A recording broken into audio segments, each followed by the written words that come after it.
All right, so welcome to the Cayman podcast. Here with Ronnie James Hughes. What's up, buddy? I'm good. You?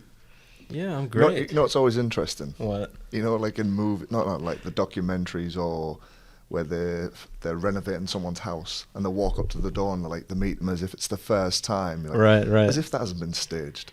Yeah, I mean that's So reality when we just TV. do that, you're like, oh, how are you doing? I'm like, Did you feel that was staged? well, yeah, just like maybe 10 minutes ago, I walked in, and you giving me crap as usual. Ronnie comes early to the podcast, right? So I'm like 2 p.m. He's like here 1:45, like I knew he would be. It's one of the things I like about you. You're very like organized and like punctual, disciplined. You know, everything I'm not. It could be good and bad in some aspects. Of course. And I think everyone's disciplined in different things. Like some things are important to people, some things not so much. So Sure, I mean, but I think some punctuality, I think, though, is something, given the expression Cayman time, is something that I value quite a lot because most people don't have a kind of like respect for other people's time. Yeah, definitely there is such a thing as island time. I've been victim of that. I know a lot of people have. And, but also sometimes people are just better at things than other people, right? Yeah, but being on time doesn't cost anything. Yeah, I think it's just a habit. Or you got to make it a habit to be on time, right? It is as well. I also think it's, people say, oh, it's just the way it is. It's like, well, no, it's the way you allow it to be. Do you know what I mean? If someone says, all right, my class starts at like 5:30. If you're there at 5:35, the doors are locked. Yeah. Is that right at your job? Well, I used to do it, but unfortunately. I mean, I wouldn't want to come 5 minutes late to your class anyway. I had to adapt. But when I there's like nobody in there. when I teach, you're locking the door. When I teach at the rec room, like everyone knows now. Yeah. Like on the dot, the time it starts, the door shuts. Yeah. Anyone else that walks in after that is like 5 burpees. Yeah. And it doubles for each person. Huh. The rec room that's at the Grove? Yeah. Oh, cool. Yeah, I've seen it, yeah. It's, it's not teaching people a lesson, but one of the best experiences I've ever had in the military was pain is the best teacher, but no one wants to attend the lessons. But doesn't pain teach you? Isn't that the fact that when you feel it painfully, then you retain it? Yeah, I know, but most people don't want to go through the pain, so they'll just avoid it altogether. That's true. So in other words, they don't learn because they're afraid of pain? Exactly. Yeah. I had a really good one recently that was a game changer, and there's lots of different ways you can say it, but the joy you are looking for is in the work you are avoiding. Yeah. You heard that one, yeah? Yeah, and different iterations of that same concept, like eat the frog. Oh yeah, the book's brilliant. Yeah, like do the thing you don't want to do. It's like every day that's literally the challenge, which is so annoying about it. It's like, can it just be what you want to do? I think the other one is, I think it's called The Obstacle is the Way. Yeah, that's another one. You're right. I think looking at like the stuff you've done over the past couple of years and prior with Trevor, when you guys started making films and doing short films, and that is that everyone wants to make a film. Yeah, everyone wants to make a film, and have all the glitz and the after party and all that kind of, but no one actually wants to make the film.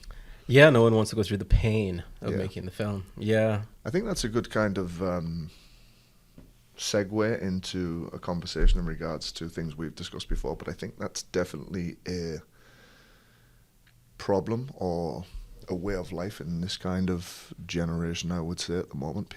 No one wants to, they want to skirt around doing everything except what needs to be done, and it's like, well, do you know what I mean? If you want to get to where you need to be, you have to go through it. You have to have that focus, right?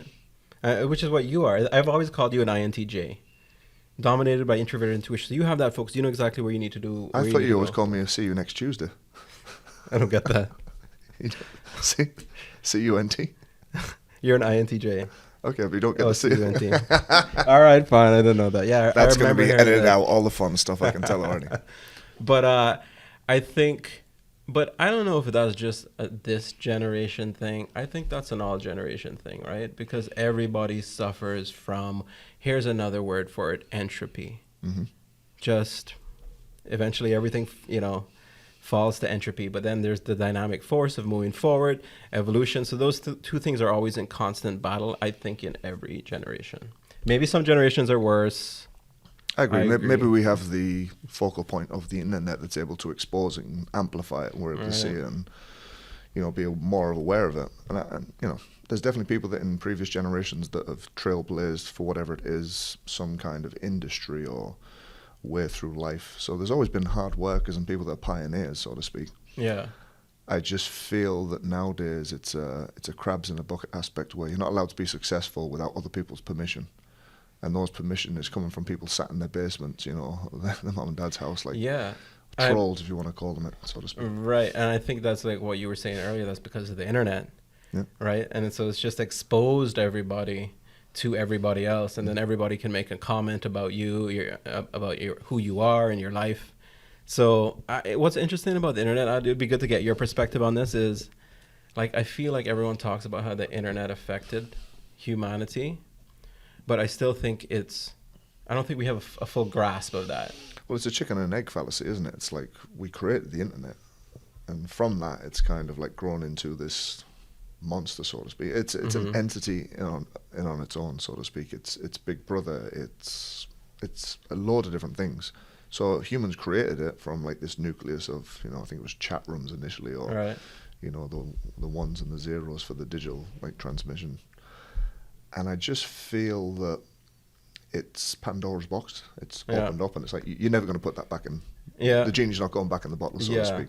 So how do you either embrace it, avoid it, or, you know? Well, you can't avoid it if it's never going back into the bottle, right? So I do think it is a added stress to a certain degree in most people's lives, and you know, you can avoid it, you can adapt to it, you can change your attitude towards it. There's lots of variable ways you can look at it, but it comes to the question is, has it done more harm than good? Yeah, that's what I was going to say, because like when the internet first started, everyone was pretty excited about it, very optimistic about it, very hopeful about it. I loved Facebook. You know, like there was a general optimism, but you know, it's kind of turned, and so, you know, there was good to it and there is good to it, but right now I think we're definitely experiencing the bad, and we're influenced by the bad, and I think you're right. I think we created it, but now it's kind of doing its own thing, and it's affecting us in ways that we don't even really realize. Well, here's the thing: when we talk about the internet, we talk about it like it's a entity, which it is. I don't know. It's not a self-aware entity, so to speak. Yet. Ooh, I like that you even not yet. Willing to go there. Skynet's not there yet. Skynet, huh? That's a Terminator reference for any movie fans, which there will be a lot of during this podcast. Interesting. Sorry, bring me back to where I was. The internet and being an entity. Yeah, so when we talk about it, it's like it's this thing that's out of control. And in reality is we choose to pick up our phones, we choose to log onto our computers. So And we choose to podcast. We do indeed. You know? And so you have to ask yourself the question, is it entity is a very ambiguous way of saying a collection of people all over the world engaging in a behavior, you know, but we kind of dress up as being, the internet is the problem. It's like, no. Humans are the people that are still the problem at the end of the day. Yeah, exactly. We're the seed. We're still the source. Exactly that. Yeah. So I suppose that's a kind of snake chasing its tail, eating its tail. Kind of paradox, really, isn't it? Okay, so let's bring it back to the entity thing, the internet. Yes. Do you ever think it can be a self-aware entity? The internet itself, per se. Okay, well, think of it this way. When you type in a website address, as soon as you push go, that is now thinking and processing. Sure. Right, based on the instructions you're given it. Yeah? Sure. So does that not represent a momentary, at least, awareness of doing something, processing it? Sure. And then it can also, based on your previous searches, you can start typing something in and it just starts making recommendations. Sure, yeah. So does that not represent a mild or like atomized form of self-awareness? Sure. Yes, definitely. Actually, I think with ChatGPT, because I put so much of my personal information in there, I feel like it can form a sort of basis of an understanding of who Badir is at this point. And maybe even, like you're suggesting, I think, predict how he might act. So here's a question to go further down the rabbit hole with Alice.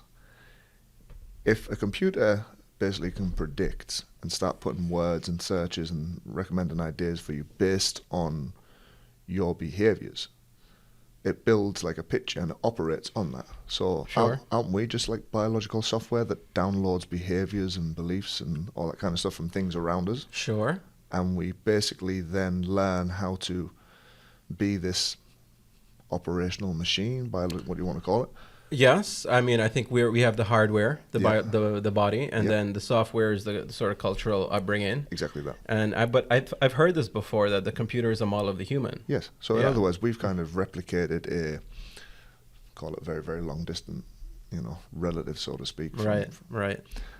What's that film? There's a film years ago. Hardware. Do you ever see that film, Hardware? No. No? You ever see Ghost in the Machine? No.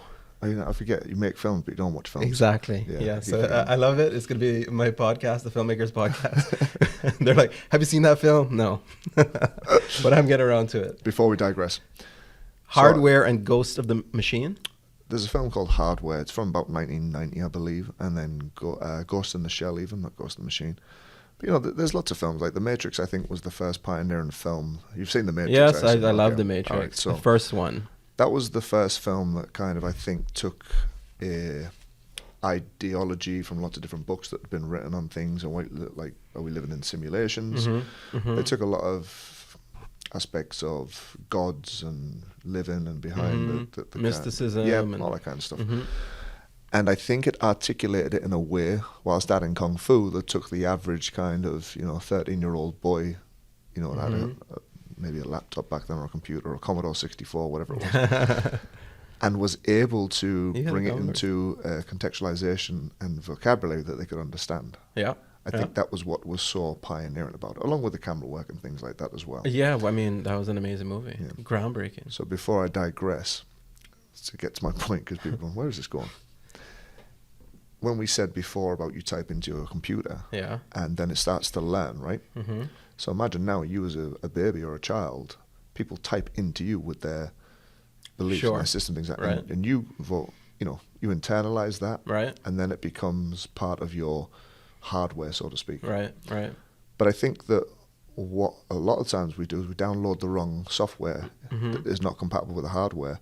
Interesting. And then we wonder why we're kind of anxious, depressed. Right. So I think of it this way, like anxiety and depression. That makes sense. And all that kind of, not that kind of thing, but sort of negative feedback loops in the body are produced by incorrect software. Let's look across the world at the moment, like anxiety, depression, those are some of the biggest, I don't know, not trend words, but people's mental health is suffering and things. Sure, definitely. Thanks to the internet. Yeah. And I do believe that we're using right now.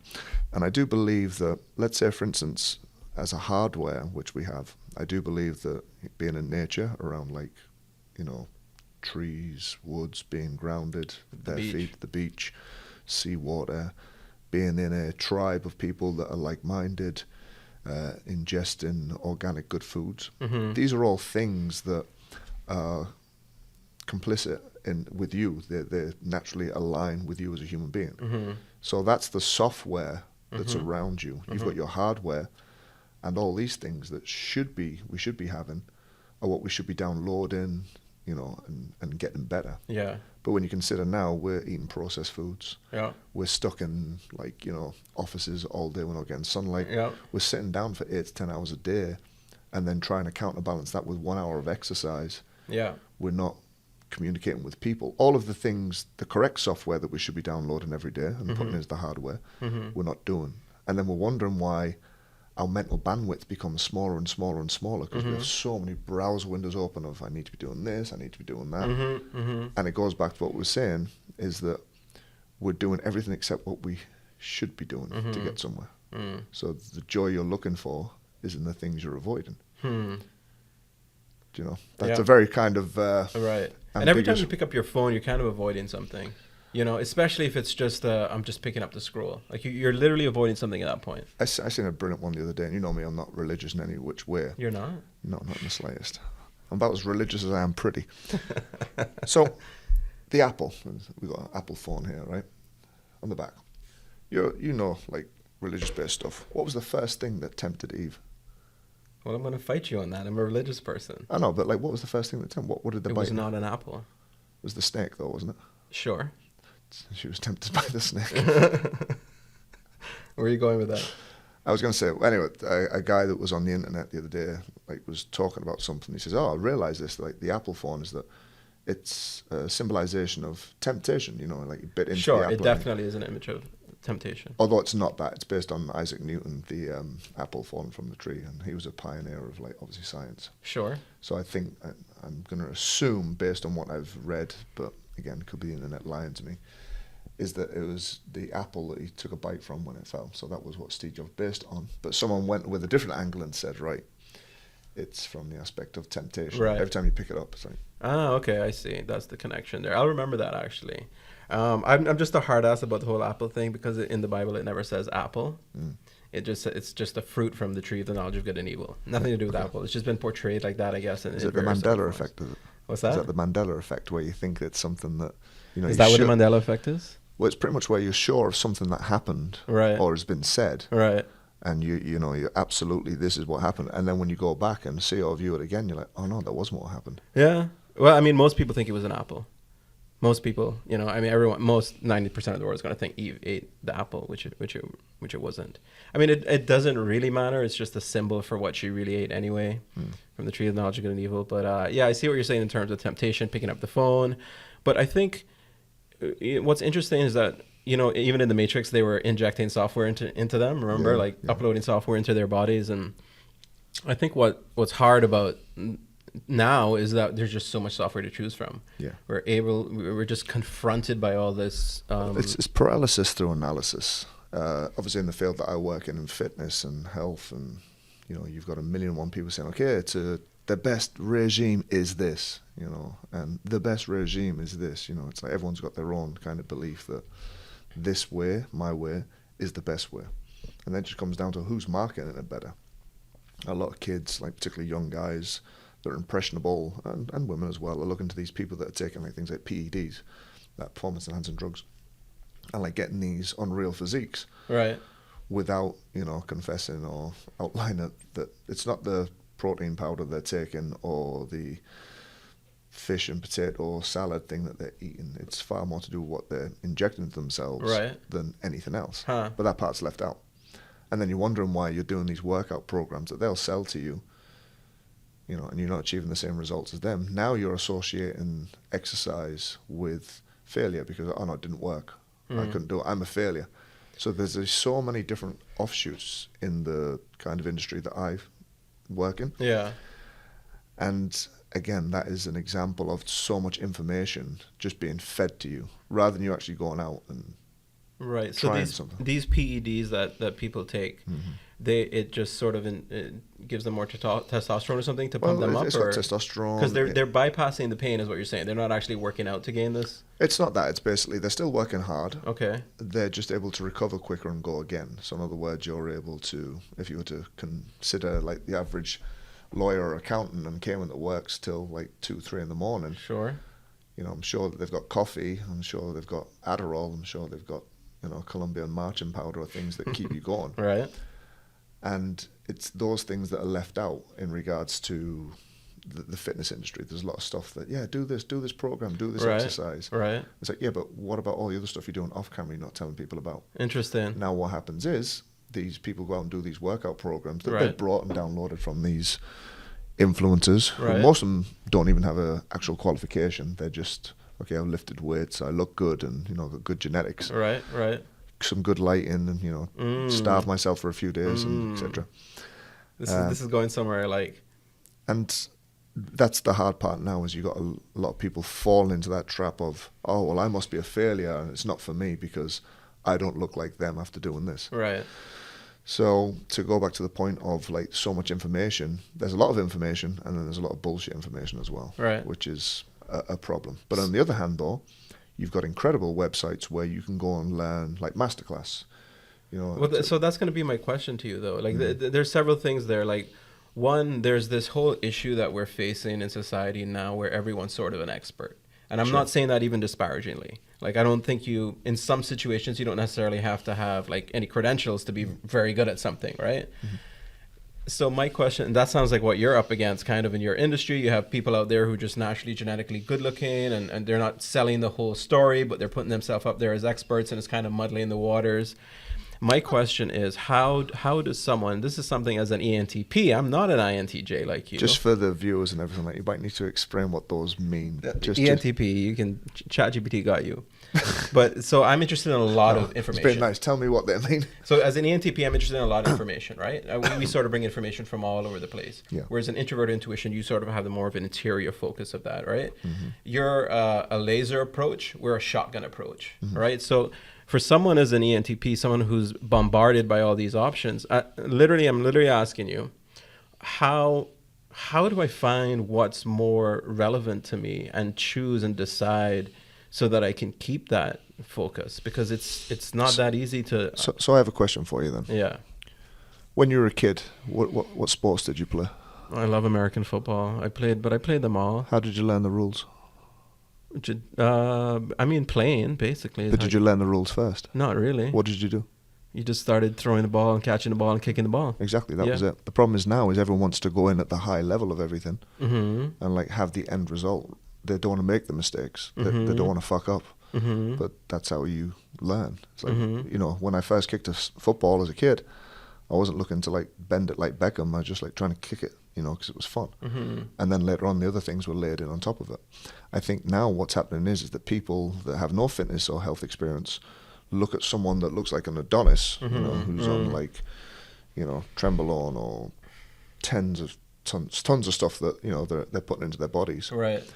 And that person has probably, lifted weights, got a lot of injuries. Because here's the thing, looking good does not constitute like actually being good. It doesn't mean you're always healthy. Right. So I think, before I digress, it's important to be healthy more than it is to be fit. This is something I'm having a conversation with people recently. Right. What I was saying is that people want the perfect program, the perfect regime, and all they'll do is look around for what is the epitome of being like perfect on Instagram or whatever it is. Oh, this person looks good. That's what I want to look like. I'm going to do what they do. Right. And the reality is you're not just going to go straight in at the top of that. Right. You've got to set yourself for disappointment. There's going to be tiredness. There's going to be lethargic. There's going to be... So it sounds like what you're saying is everyone, to try and sort of answer my question of how do I deal with all these different software being thrown at me, is sort of choose the ones that are more relevant to where I am now. Yeah, exactly that. Like pick one that you enjoy. Pick something that you don't have to be like, oh, I have to do this. It's like, what stimulates me? Like if you try to force yourself to do something, you're going to create that kind of cognitive dissonance where it's like, I'm not engaged in it. Like think about if you're playing like FIFA, as we've done in the past. Like we're not thinking about, how is that player, how did they get that pixelated player and like everything, how's it moving and calculating. We're not thinking about, we're just enjoying the baseline fundamental of an interaction between two friends. So I think a lot of people need to forget about like being fit and doing all this. Find something you like and you like for your own reasons, and you may not be able to decipher what they are initially, rather than, okay, I have to go in at the top level and be here. I'm not allowed to suck. This is the thing. In a world where image is currency, in the brand social media world, brand is everything. People are scared to fail. People are scared to fuck up because they know that someone's going to make a comment, and all of a sudden, your prehistoric brain, which wants to belong to a tribe, sure, all of those things kick in. Yeah. So if you look at it from a very, to use a metaphor, we're trying to solve ancient desires and issues with modern day solutions. I love that. That's so true. What I like about what you're saying, though, is again another solution that I've heard in the past. It sounds like you're saying, like when you asked me the question, you said, what did you like to do when you were a kid? And I feel like playing is kind of what you're getting at. Yeah. You find the things that you love to do. Curious. It's playful. And then I think part of the problem is now that when we do that and then we sort of fail, we sort of grow up. We become adults and we become like, you don't have the innocence of like, I don't care what anyone thinks. That's because we've attached judgment as opposed to curiosity. Yeah. Do you know what I mean? We think we fail instead of going... There's a lot of judgment out there. A lot.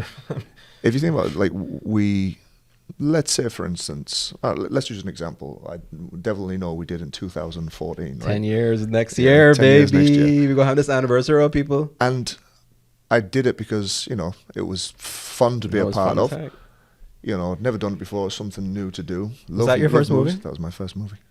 Wow. Yeah. Did you ever do anything? Theater, play? Nope, nothing. Wow. But as a kid, I was always like movies were my best friends. We went over that before. Still are you? Still are. They still are. I don't Yeah, have many yeah. friends, but the ones I do have are very good. And so you did it at the time. You didn't think any part was just enjoying it. Yeah. But then when you watch it back, you're like, oh, fucking hell, no, Jesus Christ. You're like looking at it. And at first I was like so like embarrassed and everything like that. Yeah. But at the time when I did it, Yeah. I was just enjoying it. But Yeah. it was as soon as there was a outcome or a judgment or a criteria attached to it, Right. it kind of took the enjoyment factor away. I'm so glad that you're saying this because I'm actually working on a documentary right now, Mm-hmm. and it's exploring this balance here, the balance between the fun that you have while you're creating against the expectation of it afterwards. So I'm trying to tease that out. Yeah, it's like the anxiety of like, oh, I had fun doing it. So you experienced that with the W, Yeah, I mean, that was the pretty first thing. The first time I've ever done anything like it. And at the time, you think, I'm doing it, enjoying it. You don't know what you're doing, but you're just doing the best of what you know. Sure, you're having fun. Exactly. You had a lot of freaking fun. But then when you look back, and as soon as you attach the judgmental side to it, and a good example would be, I mean, I teach a lot of kids, obviously, with the jiu-jitsu and stuff. Right. Is that the younger kids, you get them just playing games. You're not saying to them, okay, do an Americana or, Uchimata throw or takedown or things like that. It's just, okay, grab his leg, get him on the floor, get on top of him. There's so much. And all they're doing is tapping into that kind of primal, especially boys, they're tapping into that primal need to play and wrestle and fight. Mm-hmm. They don't realize they'll learn how to take someone down in like 15 years' time. They'll have done it 10,000 times. It becomes like an autonomous aspect. Right. But if I was to attach an aspect to that age group of saying, right, you need to take this guy down because he's a big bully and he's going to hurt you very, very much, all of a sudden their brain's kind of like, they're processing it differently. Right. There's a pause effect. So I think to hit on about your point about why people don't want to do things is, yes, one, the judgmental aspect. Two, they look at everyone doing stuff and see the highlight reel of like everyone on social media doing everything great rather than their, behind the scenes. Right. And to use a movie analogy is that an end movie does not represent anywhere near what's going on like behind the scenes. And like being on the film sets. That's interesting. It is pretty sad that we live in such a judgmental world where it's like you're just so afraid to say anything. Why did that happen? That's so crazy that happened. Like, that wasn't really a thing for a while there, But this also comes back to, you've heard of Maslow's pyramid of human needs? Yes. So the bottom is the physiological. Correct. Then the psychological, and then the social aspects. So those three things on the bottom. Keep going. What's at the top, baby? Self-actualization. Okay. So sounds like spiritual. I don't know if you go that far. Well, here's an interesting part about it, right? The bottom three are called subliminal satisfiers, which means they have to be in place for you to operate and reach that. Right. If you were to look at society today, Maslow's pyramid of human needs, if your base is based on what you eat, how you rest, your stress levels, your so the base is already messed up, is what you're saying. Well, okay, let's say, for instance, you've got a base. Now, the wider a base is, the higher the peak, right? You can fit more on. Sure. If you imagine the physiological aspect is based on your food intake, what you eat, your hydration levels, ingestion of water, sunlight, rest, stress, all those things that need to be taken care of. If you imagine that's super narrow, and now people are trying to build things on top of that, you're building an upside down pyramid that once something gets too heavy on top, it just collapses. It's funny because I think we're becoming aware of that, because don't you find like there's a, maybe you like this or maybe you don't, but I find like there's a trend towards being fit now, especially with men, I think. So I think of women were always, so as someone for a while being fit and had yoga and stuff, but I feel like men are like trying to implement the whole fitness thing a bit more, you know what I mean? The fittest I ever was also when I was at the most unhealthiest.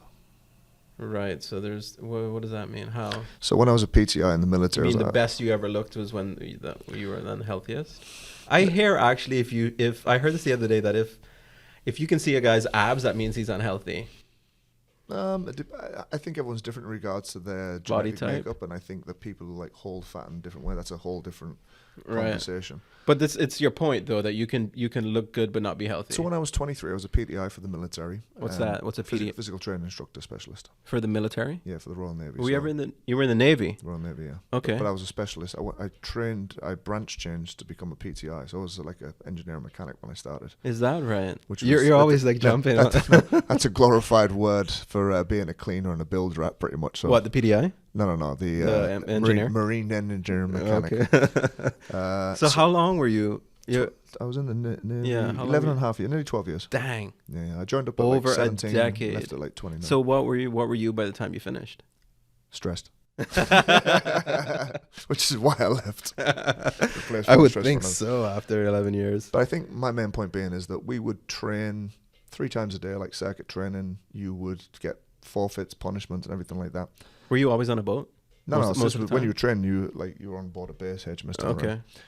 To bring my point home is that I was probably about like 7% body fat. I was probably about 11 stone, which for people that work in pounds, people in the western part of the world. I was about like 160, 170 pounds. So I was very, very skinny. All right. But I could run for miles. I could climb ropes, do loads and loads of push-ups. Why weren't you healthy? Because my cognitive capability to retain information, I was so tired. I didn't have there was no backup fat. There was no kind of. Right. I was on like. Right, so you weren't resting on the 7th day, so to speak. Not resting. I was resting on the 70th day. So I was fit, but I wasn't healthy. And in the same way that you see people that do things like bodybuilding, they get the body fat down to like 4% and starve themselves and things. Right. They look, if that's your thing, good, so to speak, but they're at their most weakest because they've hardly got any water in their system. There's no body fat percentage to. It's like the whole balance thing. Having balance. Yeah, so here's the thing. A lot of people come up to me and like, I want to get fit. And I'm like, okay. But the best example is I often have people say, I need to lose 30 pounds. What do I do? I went, well, the first thing to look at is why is the 30 pounds there in the first place? Because let's say, for instance, you're drowning, right? You're in the middle of the South Sound. You're drowning. You're like, Ronnie, help me, I'm drowning. Like, well, swim this way. And you're like, I can't. I've got these ropes attached around my ankles. Okay, well, why are they attached to your ankles? Let go of those things first, and then you can swim. Right. Whereas a lot of people are still immersed in their behaviors, their environments, their social circles. Right, it's that software programming. So they've got chemical kind of interactions. They've got kind of nostalgic behavioral connections. There's so many offshoots and things that are involved, which brings me to one of my points is that fitness is actually a man-made concept, which is bullshit. What do you mean? Well, think about, I don't know, 2,000 years ago. Did someone like finish doing a day of hunting and go, all right, love, I'm just going to go down the bar for a game of darts and, play some football? Didn't do that. At the end of the day, even though society has changed now past probably, 200 years? Yeah. Our biological makeup has not changed millennia. Yeah. So we still need to climb. We still need to eat. We still need to forage. We still need to hunt. We still need to wrestle and fight and do all these things. So in other words, it's just supposed to be part of our day-to-day lives anyway. Exactly. So like being fit as a man-made concept is like something, the idea that you do something out of your normal day to like become fit. It should be part of your sort of everyday. Yeah. I imagine like you just finish a day's worth of hunting and then you get back to your cave. I'm just going to go and play pickleball, lads. Like it's like you're probably just tired from fulfilling like a duty. And it's not to say that, we don't play and things like that. Right. Those things are there. I'm just using it as an example of like an activity. But nowadays we sit down for 8 to 10 hours, working at a desk or doing something that's sedentary, and then we outsource the ability to get food to someone else, of which we have to pay for money. Right. So we're going from A to Z to get to B, so to speak, if that makes sense. It is, and but what's interesting, I think, about the internet in relation to that is that even though it's confounded and confused, it's also waking a lot of people up, right? Because we're learning more about our past. Don't use the woke word. Did I use it just now? I thought woke. I thought you headed in that direction. Oh well, yeah. No, let's not go there. But I feel like people are becoming more aware of like history, of their bodies, of evolution. Understanding how our ancient past affects us today. What did you say? There's no present. We're trying to solve ancient desires and problems with modern day solutions. Right, and I think we didn't really have a view of history. Like our generation has a better view of the history behind us than, previous generations. Like even 2,000 years ago, how much did they really know about the history? Like the scientific revolution hadn't taken place yet, and different principles that they used to discover the past hadn't, weren't being used. And now I think we're confronted with that. So I think, internet started off positive and now it's gone negative. It stands to reason that we're going to gain something else from it that's going to put us on another bullish trend in the, that's like anything couple new, years. and we live in a very much a consumer-based mentality. It's like, what's new? What's the next thing that can distract me from what I should be doing? So here's a question for you. Mm-hmm. When we get paid, what's the first thing we spend our money on? Food and rent, right? Sure. So food and rent. So Yeah. so Maslow's needs, baby. Maslow's pyramid of human needs. Right. Those The buttons. base layer. Yeah. Yeah. So we literally go, let's say, for instance, we sit down at a desk, we type. And this is not me being, dismissive of anyone that does like IT work or Sure. anything like that. I definitely couldn't do it. I'm not smart enough in that aspect, hence why I chalk people for a living. And I get chalked more than anything nowadays. But if you think about trying to sit down and do nothing for a day, and you're hardwired to get up, move, and do things, Mm-hmm. you wonder why then at the end of the day you've got no energy to do things, because you're not doing anything that's in line with what you really are. Mm-hmm. It's, Mm. I don't know, it's difficult to say that we shouldn't sit down and rest. That's fine, but I think if you do something too much, then it starts to become derogatory to you. Yeah. It starts to become part of you, and you're learning a behavior that if I sit down and do nothing, but if I type at a computer, then I get this. But you're still not fulfilling that biological tick box, so to speak. I feel like that's the curse of humanity, is that there's no rest. We got to get up every day. You got to work. You got to like hustle. Like and especially if you're caught in a situation where you're working and hustling in something that you don't really want to be doing. Mm. Some of us are fortunate that we can work and hustle in things that we love. Mm. And even then it's pretty hard. But like, I feel like there's just no end to that, right? I feel like that's the whole, what was the name of the God that moved the mountain up, down the hill, it rolled back down? I feel like we're just stuck in that loop, and there is no sort of way around it, unless maybe there's a heaven at the end of the day. I don't know. But like, how do we... That's a very existential question, I would say. What is? To say, like, where's the end of it? Do you think there's an end? I think that all the energy that ever was, never will be, is here and now. Sure. That's a law of thermodynamics. Yep. And Keep so going. I think it always just transforms into something else. At the end of the day, if I push this chair across like that, it moves you. But my ability to move that came from me eating food. There's always this kind of cause and effect, and energy always transferring and becoming other things. So I don't think that all of That's physical energy. What about mental energy? Like internet energy, like not the physical part that runs the internet, but the mind, right? Can that disconnect from the physical world? Because where energy transforms and is always the same amount of energy is the physical world. Mm. My question to you is that could there be an end to the mental world? Could we sort of accelerate the mental internet of the earth till it reaches some paroxysm? Well, that's starting to go into like quantum physics, I would say. Right. Have you heard of Dr. Joe Dispenza? No, I have not. Very, very good. Check him out. Dr. Joe who? Dispenza. Dispenser? Yeah. Okay. With a Z, not an S, like not dispenser. What's his thing? He's a quantum... So he's very much about like change. There's a great book. It's called Changing the Habit of Being You. Yeah. And it's basically to do with, all right, tell me something that you have in your life now that you worked for. This company, my company. And before that, you'd made films and things, right? Yes. But that started as an idea. Yes. Now all of the components to make that film and materialize it had to be put together, right? Yeah. And they were out there in the quantum field. Forgive me if I'm going too far. No, I'm with you.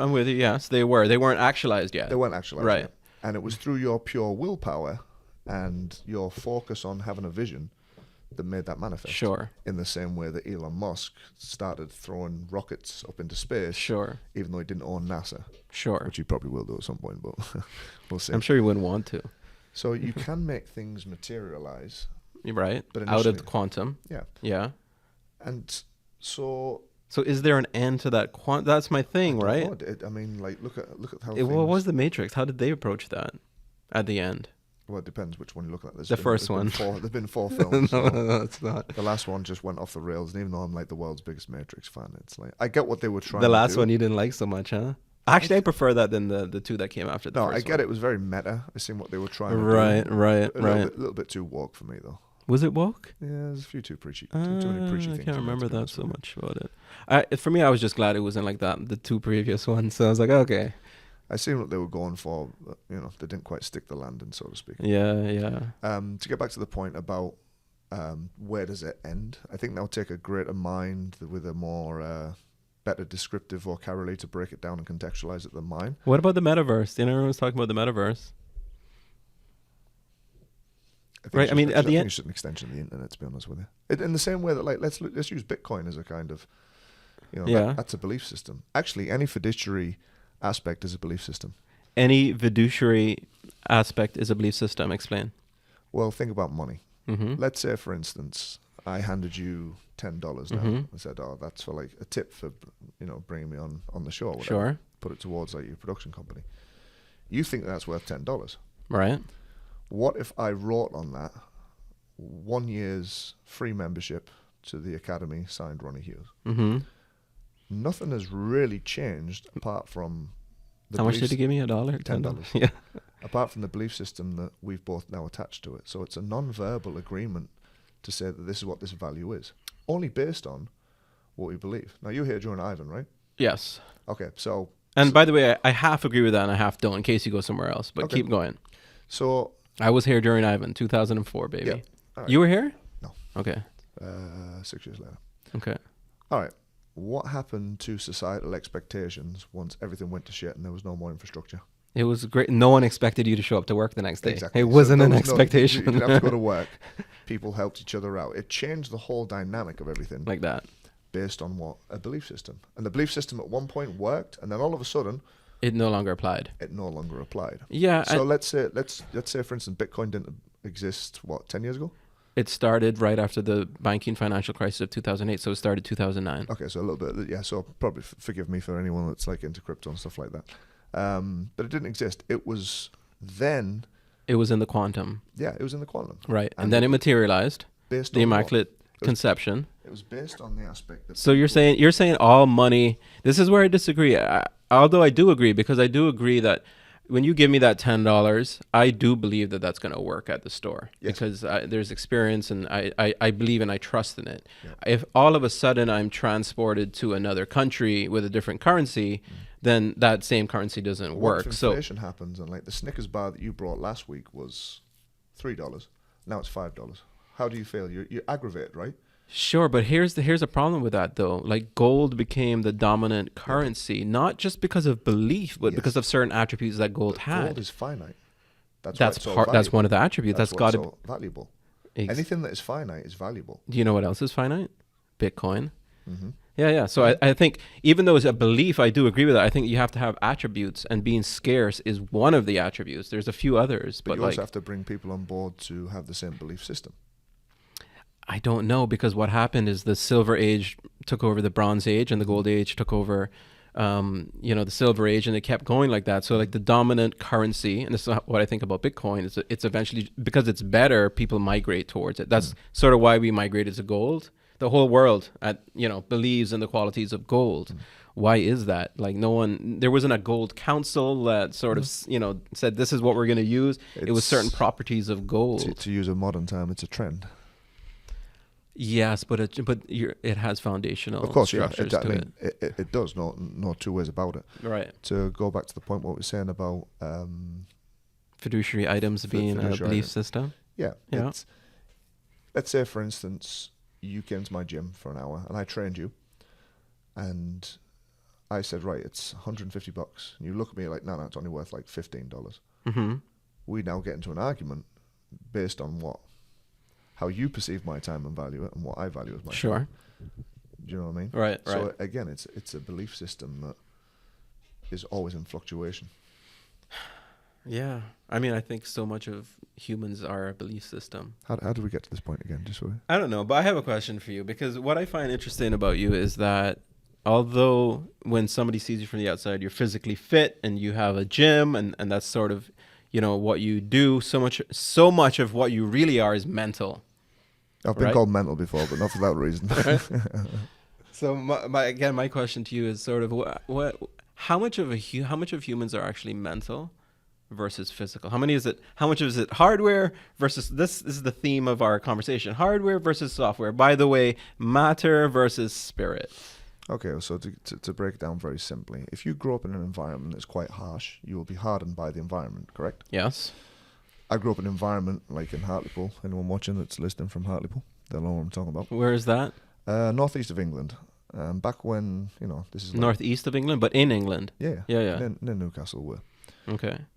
In essence, it was a very, wasn't the greatest place to grow up. It was very kind of not many opportunities, not much in the way of like employment or pretty hard prospect. Yeah, very hard. What was the economy? What was the low. It's like we lived in a poor area. You had great friends and things like that, but you went out every morning knowing that there was people out there that were uneducated, that were from poor homes, bad homes, and things like that. And when you look back now, you realize that all these kids that would want to fight you and rob you and things like that were just products of poor environments, that they weren't given the nurture, the care, or the education, or the role models. Right. They weren't given the software to help them kind of become... And it ends up kind of affecting them for the rest of their lives. Well, yeah, so the software you download, unless at some point someone comes along and purges and, gets rid of that. I was lucky in the fact that I joined the military at like 17. Right. So you feel like... And they came in and just sort of like defragged the whole system. Like, I don't care how fucking tough you are, you're going to do this. Right. And what you start learning is that, what your belief system before can be broken down very, very quickly, and you can be introduced to a new one. Even at an older age? I mean, you like 17. You were saying, I'm just asking the question. Yeah, I feel like it is harder as you get older, right? That's how important those childhood years are. I was also fortunate in the fact that my grandfather had me in a boxing ring since I was like 4 years old. My dad was teaching me when I was like 6, 7 years old. So I had that instilled in me, that it was like, look, this is what our family does, this is part of the tradition. Right. You're going to box. And Right. And yeah, it makes you would get up in the morning and like you'd go running and you do all these things. At the time, because it was just fun, it was, you want to be part of it and around your grandparents and your father and all that kind of stuff. As you get older and there's consequence and kind of different things attached to it, like winning and losing, that's when the anxiety starts. When you go into like men's clubs at 11 years old and you're having to fight some other kid that you both don't really want to be in there, yeah, but you don't want to let people down. See, so you're doing it more for the fear of not losing than the fear of winning. But then when you win, it's like, holy shit, this is amazing. Let me go back to what I was saying about the mental versus the physical. Yes. I think when you attach a behavior to your persona, whatever it is, mine being that it was boxing and fitness, is that initially it started out as a bonding experience with like my grandfather and my dad. Then it became, just a habit. And then it became, okay, well, now I can do something more with this. Right. And then it became, all right, now you can compete in it and you can have this amazing feeling of winning. Yeah. Alongside this really shitty feeling of being like beat up, worthless and everything like that. So it's like almost like gambling to a certain degree. So I feel like all life is that. I think that your physicality is a representation of your mentality and how you view yourself and the habits and things you've built. So give me a percentage. How much mind, how much body as an adult? So as a question for you then to counter that, isn't the mind and body one whole unit? Oh, is that what you think? I think so. It's like saying, well, you got an engine in a car. Where does the engine stop and the car begin?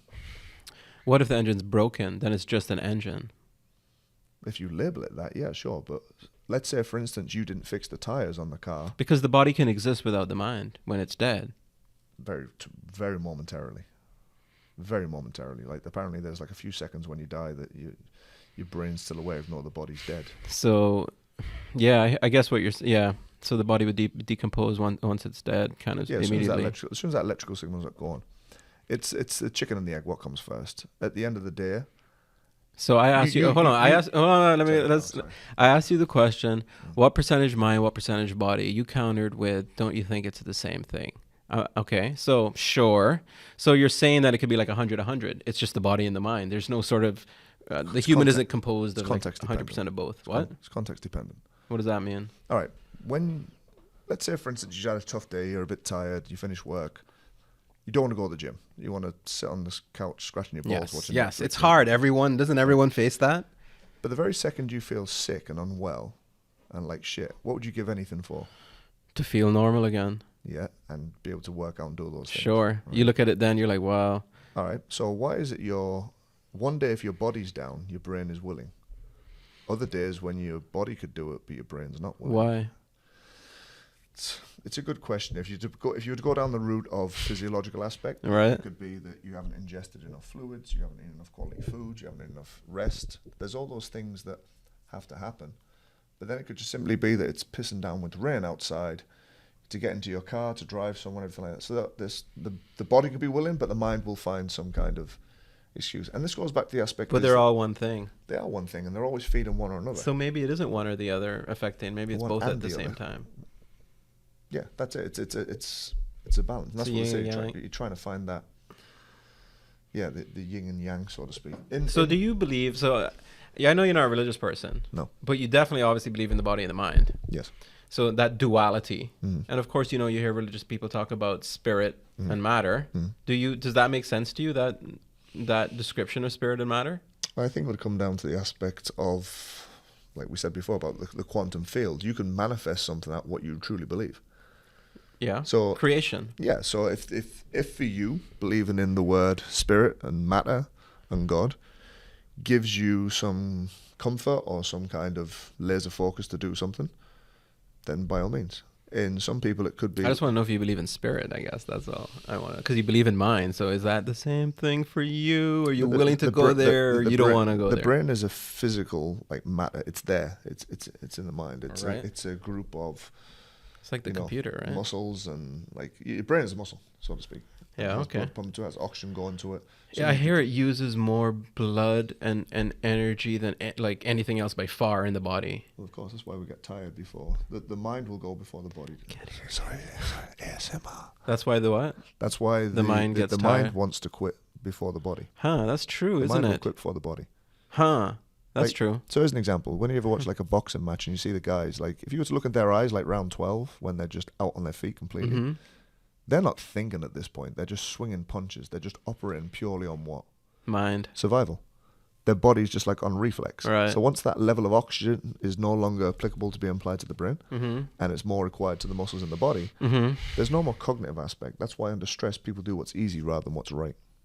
Under stress, people do what's easy rather than what's right. Sure. So if you imagine during the day we've got all these browser windows open, to go back to the Yeah. software and hardware Yeah. aspect. Yeah.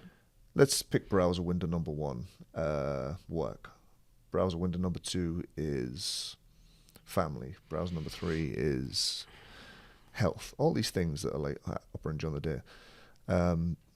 To coin a phrase, there's only so many fucks you can give per day about things. Yes. Time runs out. Yeah, so your body and your brain is a energy budgeting machine that is Mhm. constantly making decisions based on not your fitness, but your survival and your homeostasis. Okay.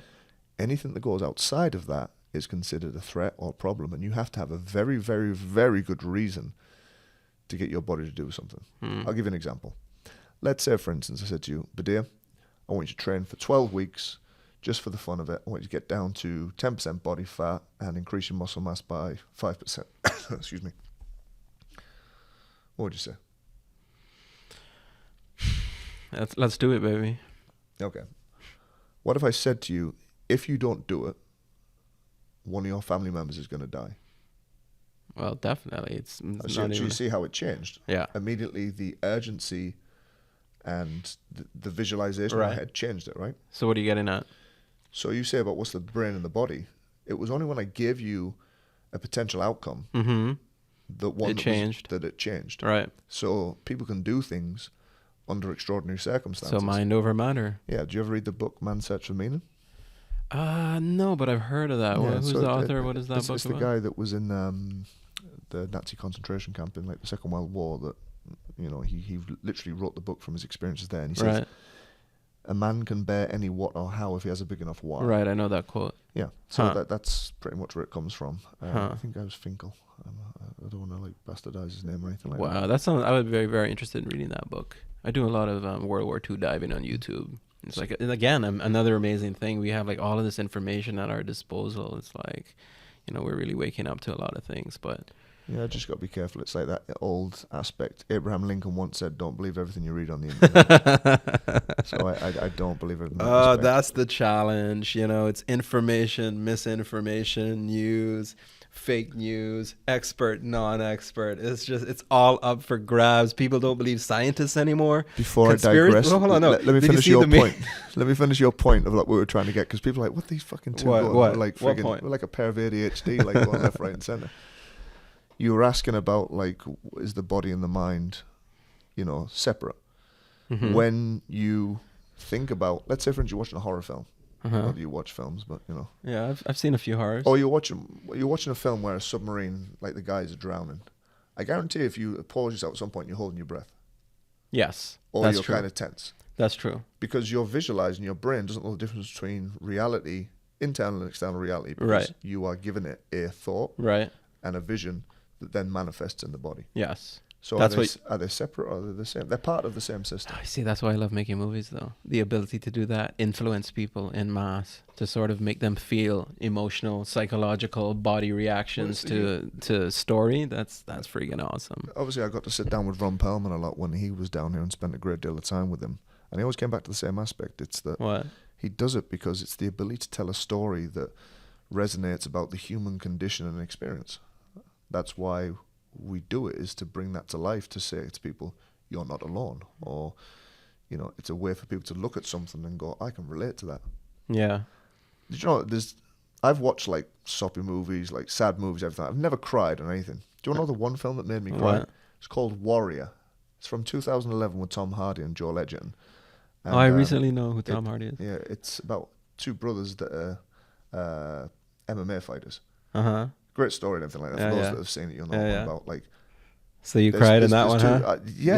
And the thing is, tearjerker. I love it, baby. You cry to what is relevant and resonates with you. And I grew up in right, and that's what Ron Perlman was getting at, right? It's speaking to human nature so that everybody recognizes what it is. Exactly that, Yeah. and that's why people go to the cinema, because it's a collective experience. Yes. We don't do that enough now. Now we're sat at home like watching Netflix and Amazon and Disney Plus, and we've got. So what is that? oversaturation. What is it about the viewer that when they're seeing a character engage in a human experience, why is that pleasurable to the viewer?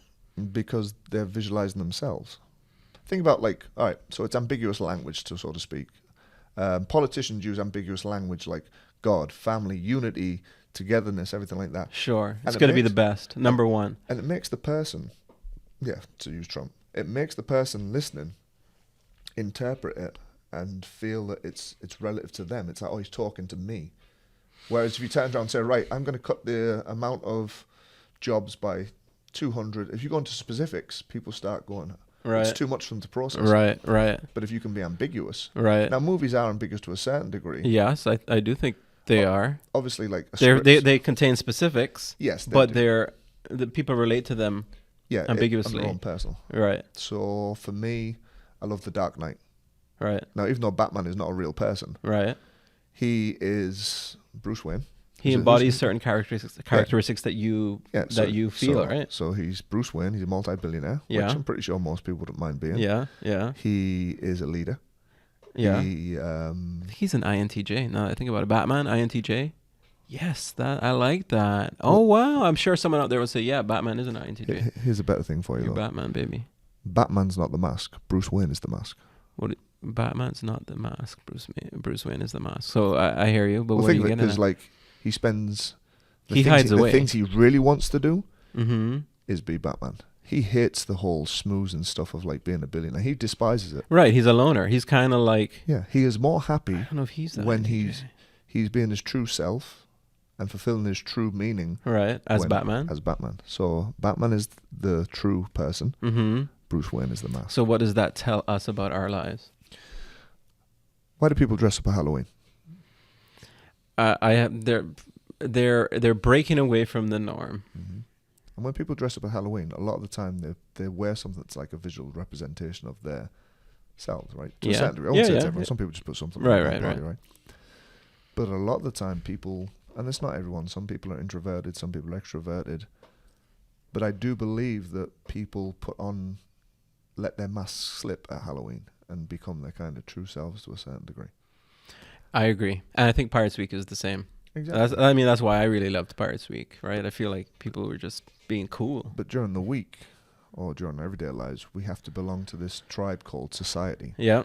And within that society, there are expectations. Yes. And there are repercussions if Yeah. you don't fulfill. Like Yeah. if you're going to rob people or, shoot Yeah. people, you're going to go to jail. Right. Right. It's just not expected. Right. If you're going to, go down to the government building and stand there in a bikini. That happened, right? When was I that? don't think it was a bikini she was wearing, that's for sure. I forgot about But, that. Was that pre-COVID? I guess it was. I don't know, but like I read about it and I was like, yeah, okay. Yeah. Hey, every day was Halloween for her, I guess. Like is that what you're advocating for? That every No, like we put on our masks to face society, and that we shouldn't be doing that? No, it's not that we shouldn't be doing that. At the end of the day, you can't you can't be doing things in public that you're doing in private, so to speak. Yeah. And when those norms or those expectations are broken, Yeah. there are repercussions for it. Yeah. I believe that things like parties and events and weekends and clubs and bars, Right. as soon as people start drinking, their true selves come out. Right. Or a behavioural aspect of them comes out to the front. Sure. And I think people want to be themselves, but I don't think they give themselves permission based on societal expectations. 100%. Like, think about, like, what's the general trajectory for most kids in education?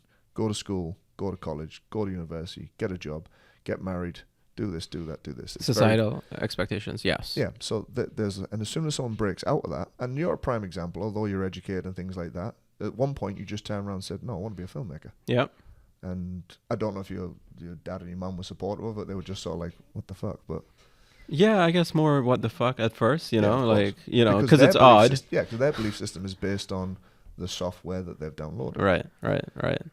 I mean, we're all sort of injected with the software. It's really about becoming aware of that, and then choosing which ones you want to keep. Because there's some software.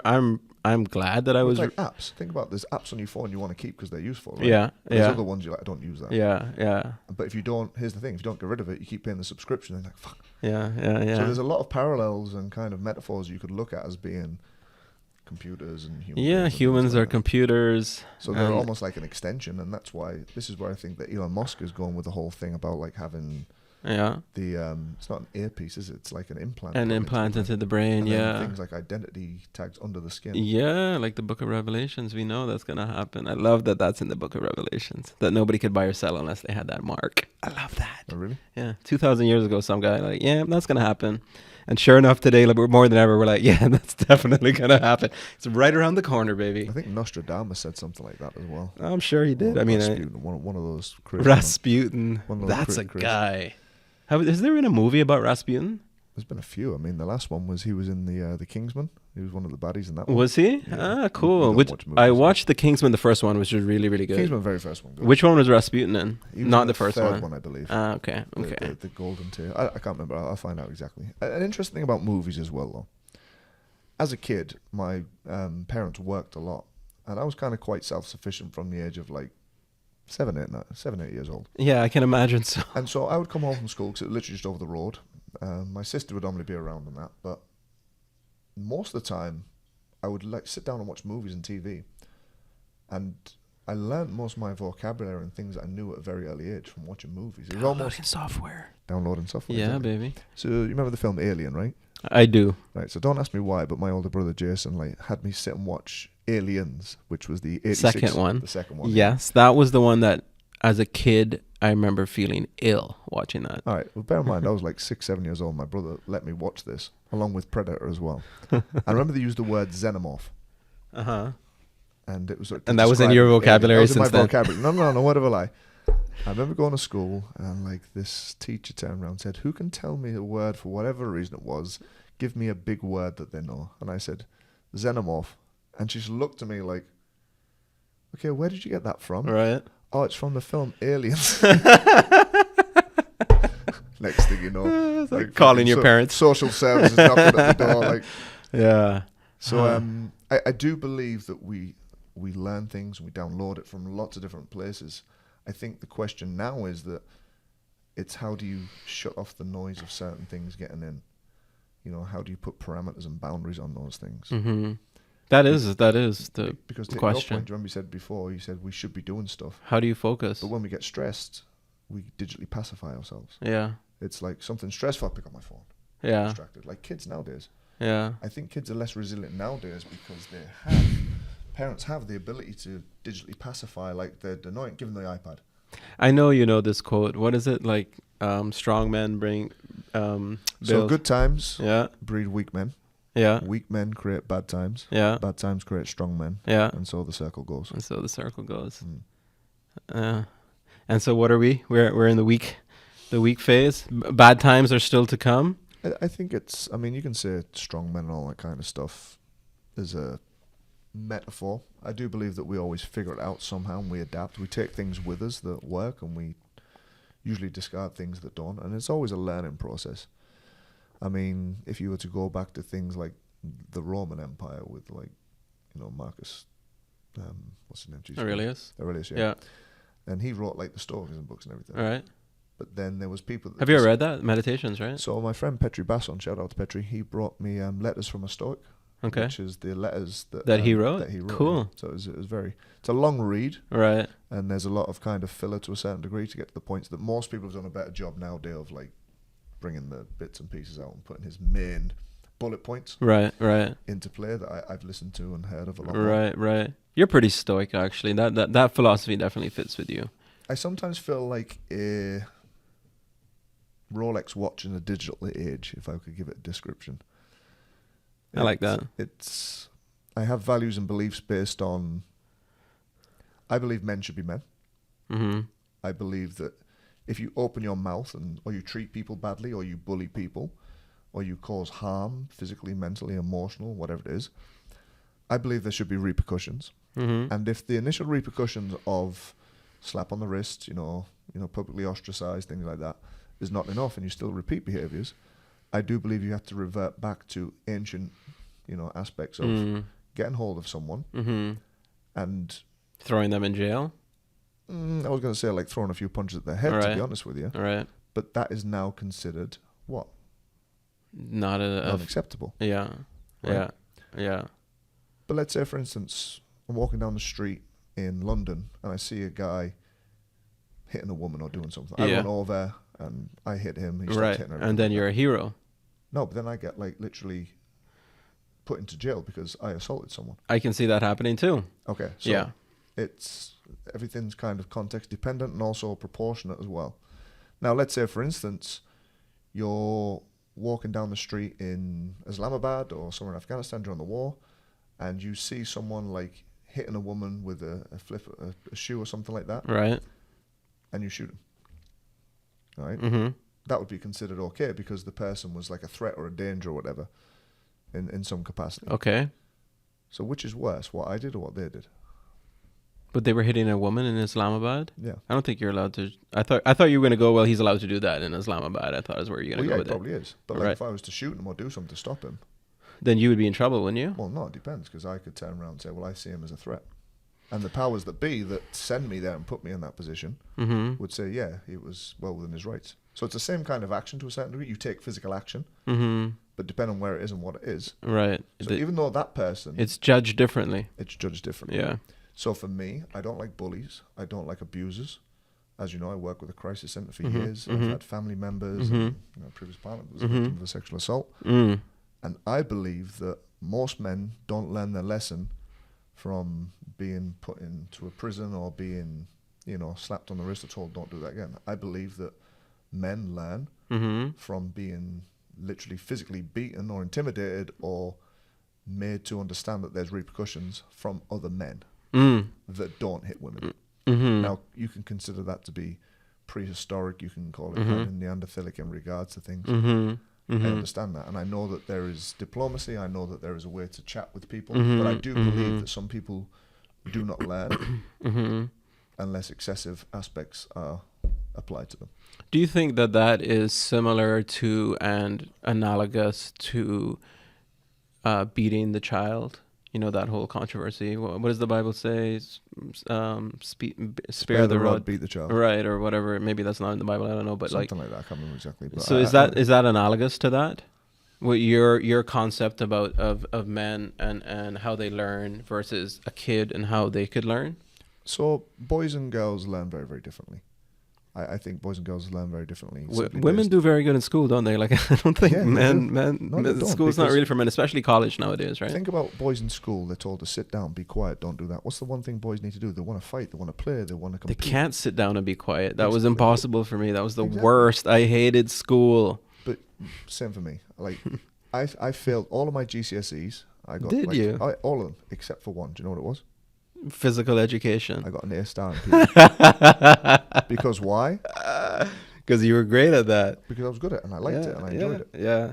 Yeah. Lo and Did you behold, really fail all your failed GCSEs? all of my GCSEs. Dang, you're so smart. That's Maths, crazy. So you maths, just didn't English. you just didn't care, basically. It's not that you didn't have the ability to pass your GCSEs. You just didn't want to do them. Well, here's an example. When I was a kid, I was training with like men from the age of like 10 years old, like in boxing. So like full on circuits, like running, boxing, sparring, all that kind of stuff. So Right. I was kind of like given a Spartan upbringing, so to speak, in Right. regards to the physicality. Right? So I had a lot of resilience, so to speak, to do things that most people would consider to be hard. So when it came to sports day, I was just like running laps around everyone. You know, I could jump, Yeah. sprint faster than that. Yeah. And that set me apart. And then I started to understand about physicality because I was surrounded by people that were constantly, you know, this is why you're doing this. So I had my education not from a school book, but from experience. Right. And that showed on what I did. And then when I joined the military, you know, they did say, okay, you need to improve your English and maths and stuff like that. But at that point, I had enough kind of semblance to be, oh, okay, that's how it works. So did they put you in classes to do like English and math? Just making sure this is still recording.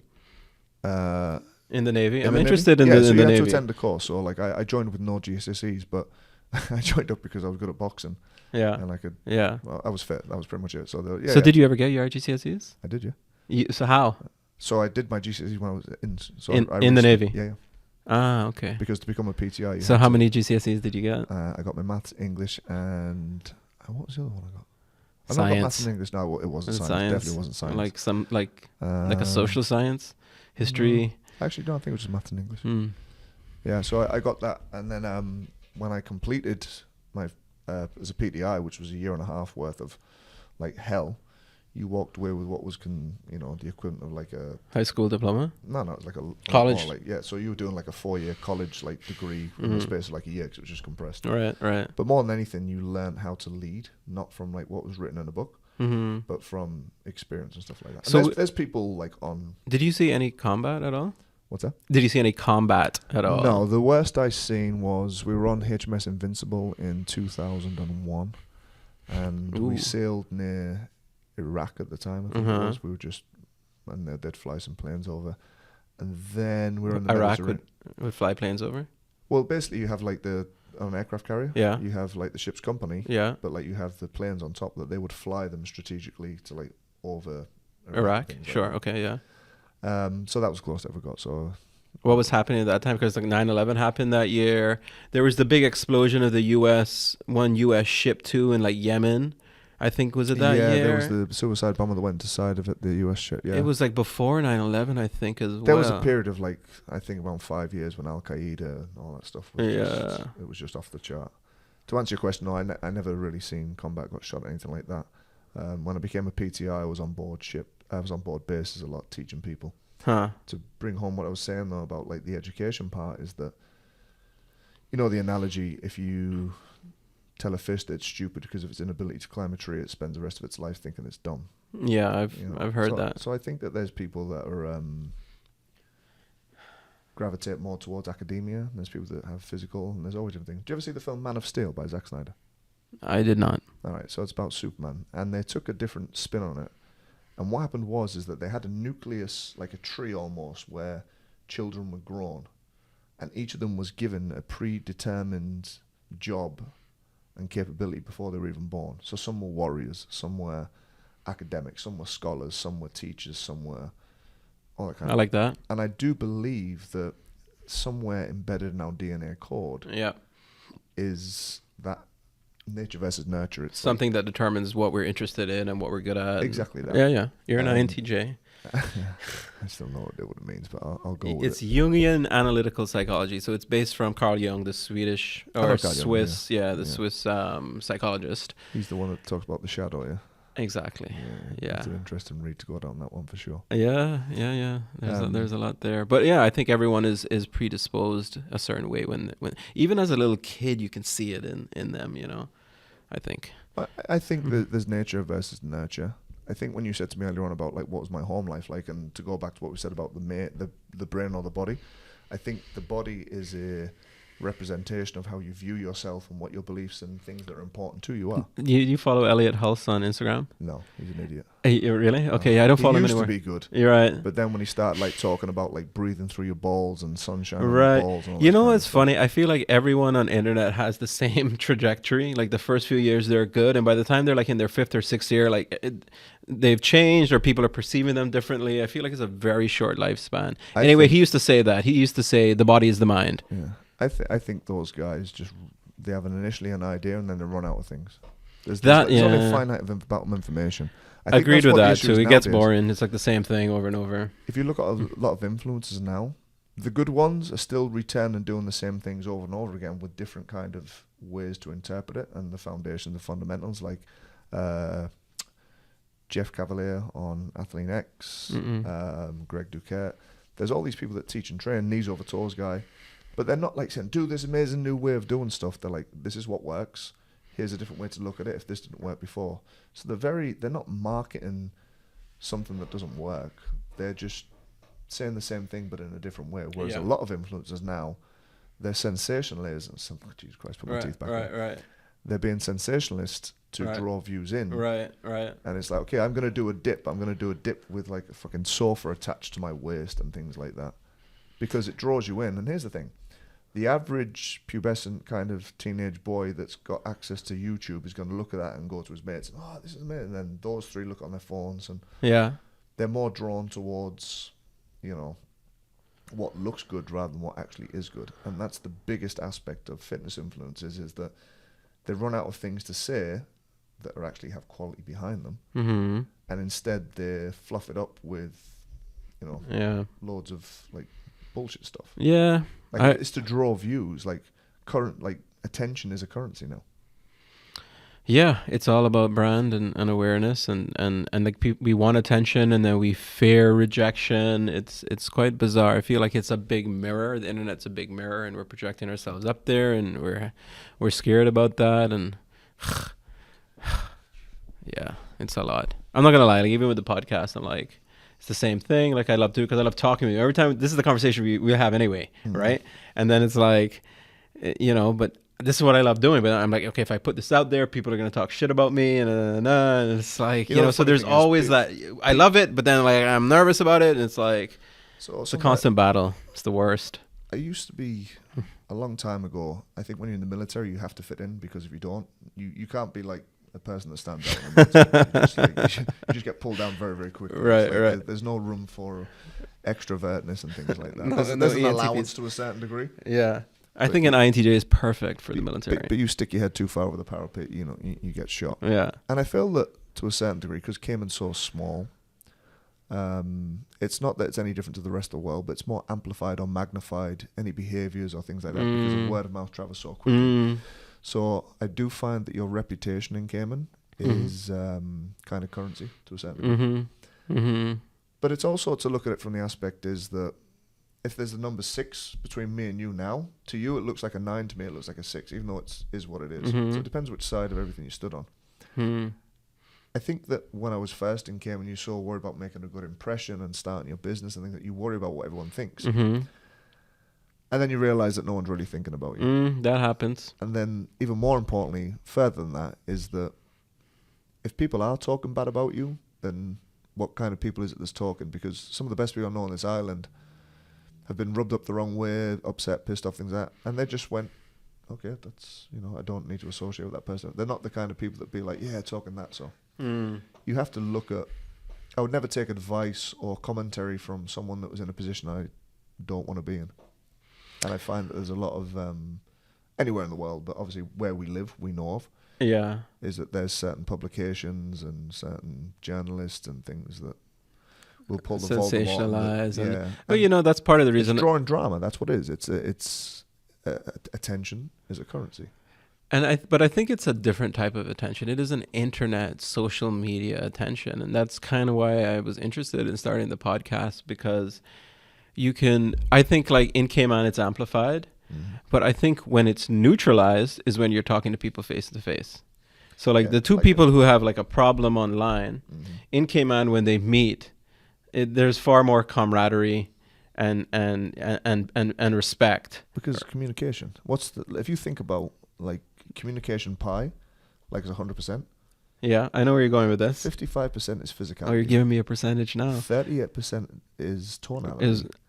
And only 7% is the word. Is the word itself. Interesting. So imagine when you're connecting on text and emails and things like that. Right. You are losing 93% of communication. Yes, and that's kind of why I was interested in doing the podcast, because I think that this kind of, and maybe that's why podcasts are blowing up, because it gives the ability for bodies and the communication to be total rather than just that 10% your words. You know, like so much I know of what I post is taken as if I'm mean or you know, and but it's also because if something, whereas if I said it to somebody, then it would be if something's ambiguous, then people will interpret how they want to based on previous trauma, connection, experience, whatever it is. So you are dealing with an individual that will say, oh, that's it. It's like if you use certain words, people be like, oh, don't say that word. Where I'm from, you know, saying you daft, see you next Tuesday, it's like a term of endearment, right, but used in a different place. So everyone's got a different interpretation of what's good, what's not, what's applicable. But to go back to your point about what you said, but when you're face to face, it neutralizes all that. You can almost say anything to somebody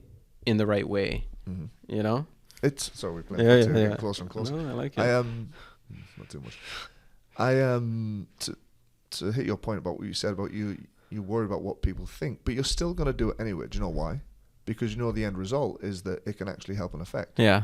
The same way that we don't want to exercise or work out. I've been fucking training for like 35. And you still don't want to do it sometimes. I still don't want to do it. Doesn't want to do it. I still don't want to do it. Yeah. Like, I literally have to have conversation with myself. Usually the conversation goes like this. All right, let's do it.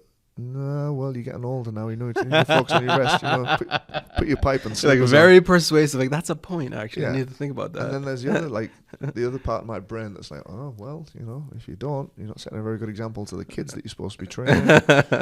And you know, if you don't exercise and do your squats, you know, as you get older, so that all of a sudden you throw yourself into a future position of like potential consequence, and you start to bargain. As I said to you earlier on, your brain, your body, is an energy budgeting machine that is constantly making decisions. Budgeting machine that is constantly making decisions. And my question to you earlier was, what principles do you use to make the right decisions? What's the right decision though? When you go, like, example of this, right? That was your answer. It's personal. It's to the individual, what they like, and where they are in that moment and in that time. If I say to you, you sat on the couch playing FIFA and like, Badir, let's go for a 5-mile run. You're like, no, fuck that. I'm enjoying FIFA. I'm enjoying engagement. Like, yeah, if we sit down too much, we're getting sedentary, our joints, and there's a cause and effect. So, yeah, we could go for a run, and we'll be fitter to a certain degree. We'll come back, our endorphins will be rushing, we can eat food, and we're not creating like a calorie surplus. There's those things. But our feet are still going to hurt, your joints are still going to hurt. So there's a very good expression, I've used it for many, many years, is that you don't get to choose whether you suffer. You just get to pick the poison in which you're going to suffer. How with. You suffer, right? Yeah. That's it. Yeah. And I would rather suffer from doing something than suffering from doing nothing. Yeah. Suffering from doing nothing is pretty bad. That's depression, isn't it? Isn't that really kind of I believe that nature has a fail-safe system. This is my honest opinion. I believe that you have to contribute physically, mentally, socially. Right, that's the curse. You got to get up and work, as I was saying earlier. Like humans have like... So if somebody doesn't, is that where you're going? If you sit there and, you know, you're jacking off to Pornhub every day, you know, looking for that dopamine hit. Nature will reject you? Well, it's basically you're going to kind of deplete your system, literally deplete your system. But you're not doing something that's contributing to everything else. You're not doing something that's bigger than you. Yeah. All right, if you go for a run, it may be tiring to you, but someone sees you. Like, I got the very, very, very, like, fortunate position of working with a lot of kids, like young kids, teenagers. And if I'm just not capable to, do what I do, aside from injuries, which I've had a lot over the past few years, even just making a representation to try and be healthy and fit and set a good example, what do parents, send them to me for? So I have that overall responsibility at the back of my head that when I'm feeling sorry for myself, or like, like you out till 11, you went in bed by like 9 o'clock, and you have a higher transcendental reason that keeps you going. Yeah, it's the ecology of motivation. There is self, others, world. And if you look at the world and others, they're bigger than you. So when you have something bigger than you, you're more than willing to do it. Like if you have a dog, you can't just sit in with the dog all day, doesn't do anything. You've got to take it out for a walk. It needs to exercise. Otherwise, so when you start having empathy for the dog, like, okay, I can't have it sitting or doing nothing. I'm going to take it for a run. It's going to go. I'm going to get. So when you make it more than about yourself, it's better. There's like 6 things that human needs. You need connection. You need food, value. No. That's like the physiological aspect. But like from a human needs aspect, you need validation, you need connection, you need contribution, you need variety, you need certainty. These are things as the human condition that we need. Nature, I believe, whatever you want to call it, God, nature, spirit, anything like that. I think if you're sat down doing nothing and feeling sorry for yourself, that it will give you a break to a certain point. And then eventually, if you don't take action and do something, it will give you anxiety, it will give you depression, it will give you overthinking, it will make you sedentary, it will make you overweight, it will make you, it'll start layering these things onto you and just pushing you further, if you look at it, pushing you further and further into the ground, to give you a kind of visual metaphor, until either you reach up and kind of like grab onto something and pull yourself out, or someone reach, whichever it is. But if you slow down, you go down. Yeah. Because if you slow down and if you don't move, you are still actually moving backwards, because entropy is always working against you. It's the same so you're going back quicker. You're like falling back quicker. People will say, I'm just maintenance training at the minute. I'm like, what the fuck is maintenance training? I'm just maintaining. I'm like, okay, your body is aware of 2 things. It is aware of the presence of a challenge, or it's aware of the absence of one. There is no maintaining. Your body will have homeostasis for a little bit. I like that, actually, because I feel like that's what going to the gym is. You tend to make it progressive overload. What did you say? You said there's either a challenge or there's not a challenge. Your body's aware of 2 things. Yeah. The presence of a challenge, or the absence of one. Your body is aware of a challenge. Your body is aware of 2 things: the presence of a challenge or the absence of a challenge. Yeah. So when it doesn't have a challenge, when the absence of a challenge or stimulation is not there, it will atrophy. And that's for your mind as well. When you're not learning things or stimulating, I mean, that's what really going to the gym is. It's just accepting the challenge. I gotta push this iron up 15 times. But isn't it interesting? Is that why do men? And this is probably me being generic, but let's use the aspect you said earlier on about like social media has made men feel that they need to look a certain way. Yeah. Why do I didn't say that though. I mean, I really think men are becoming fit for the right reasons. But go ahead. I think men are becoming fit for the wrong reasons. You're in that field. I really don't know. Not all men. I know that a lot of guys that they bike, they ride, they do things that help. Right. But a lot of young men believe that by getting big and shredded, that it's fitness. It's but here's the thing: they're trying to be more attractive. They're trying to find that hierarchy on the social scale. Yeah. And that's the problem. Like we were talking earlier about big muscles doesn't equalize that. That's the thing. It's like I know guys like.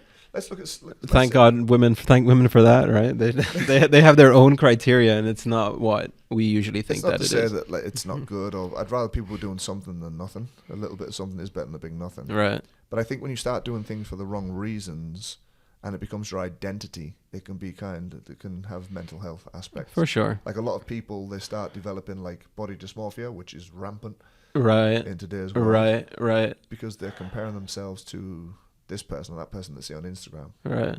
Like I say, people are seeing the highlight reel rather than the behind the scenes, or the blooper reel, so to speak. So hold on, I want to know about your next movie. My next? Yeah. What's your next movie? That's coming out. Yeah. Or what are you working on? What the heck? How many movies have you worked on? Apart from the ones on Pornhub. Yes, apart from those. All right. Disclaimer, I didn't really. Sorry, I digress. How many films? So Devil You Know was your first one. That was 10 years ago. That was 2014. Actually, I did one in 2015 when I was in the UK. Just after, and I remember I went back to the UK. After Yeah, it. yeah. I did a film called Burnt with Bradley Cooper, where I played like an inmate that was just giving. I remember. I forgot all about that. Yeah. So what were you in that? I was just this prison guy that was like giving him shit and staring at him when he comes in. I don't think I saw that scene. I think it was called Burnt in some places and then called Adam something or other. I'm not too sure. But anyhow, interesting story. Yeah. We're on set in like the morning, like all the extras and things like that. And Bradley Cooper just comes and sits down at the table. He's like, "Hey fellas, how you doing?" Yeah. Really, really nice. And he was like pretty cool back then, but I think like the drink and everything that happened to him a little bit afterwards, he like went off the rails and became like a real asshole. Is that right? I never heard that about him. He was really nice because when he was walking past the fence, we were like behind the fence and we're in Reading prison or like this old hospital it was, and like the director was like, just shout out anything like to him, and obviously being in the military, pick up quite a few insults, right, to hell, things like that. What were you hurling at him? I can't remember, but I remember it took him about like 5 or 6 times. That every time he walked up to the fence, he would be good, and then he'd crack up like laughing and start. Yeah. So that was pretty cool. So Bradley Cooper is he the actor that was in Silver Lining Playbook? Yes. Yeah. And A Star Is Born. Yeah, I never saw that. There's that with the singer. Gaga. Yeah, I never saw that. I heard it was really, really good. Of a film with Chris Christopherson from years ago. Yeah. So how many films have you been in? So have you ever done the math? There was that one. There was Struck Down. There was. Do we do another show? The Baker. The Edge of Darkness. We did like a little teaser thing. Yeah. That didn't count, I guess. Yeah. The Baker, the Retirement Plan, Unit 2, 3, 4, Little Mouth. And then we shot 2 shorts as well. Tomorrow Never Knows. Oh yeah, have you seen it? I did. Yeah, I saw that. Yeah. Natalie shared it with me. Yeah, it's a little bit weird.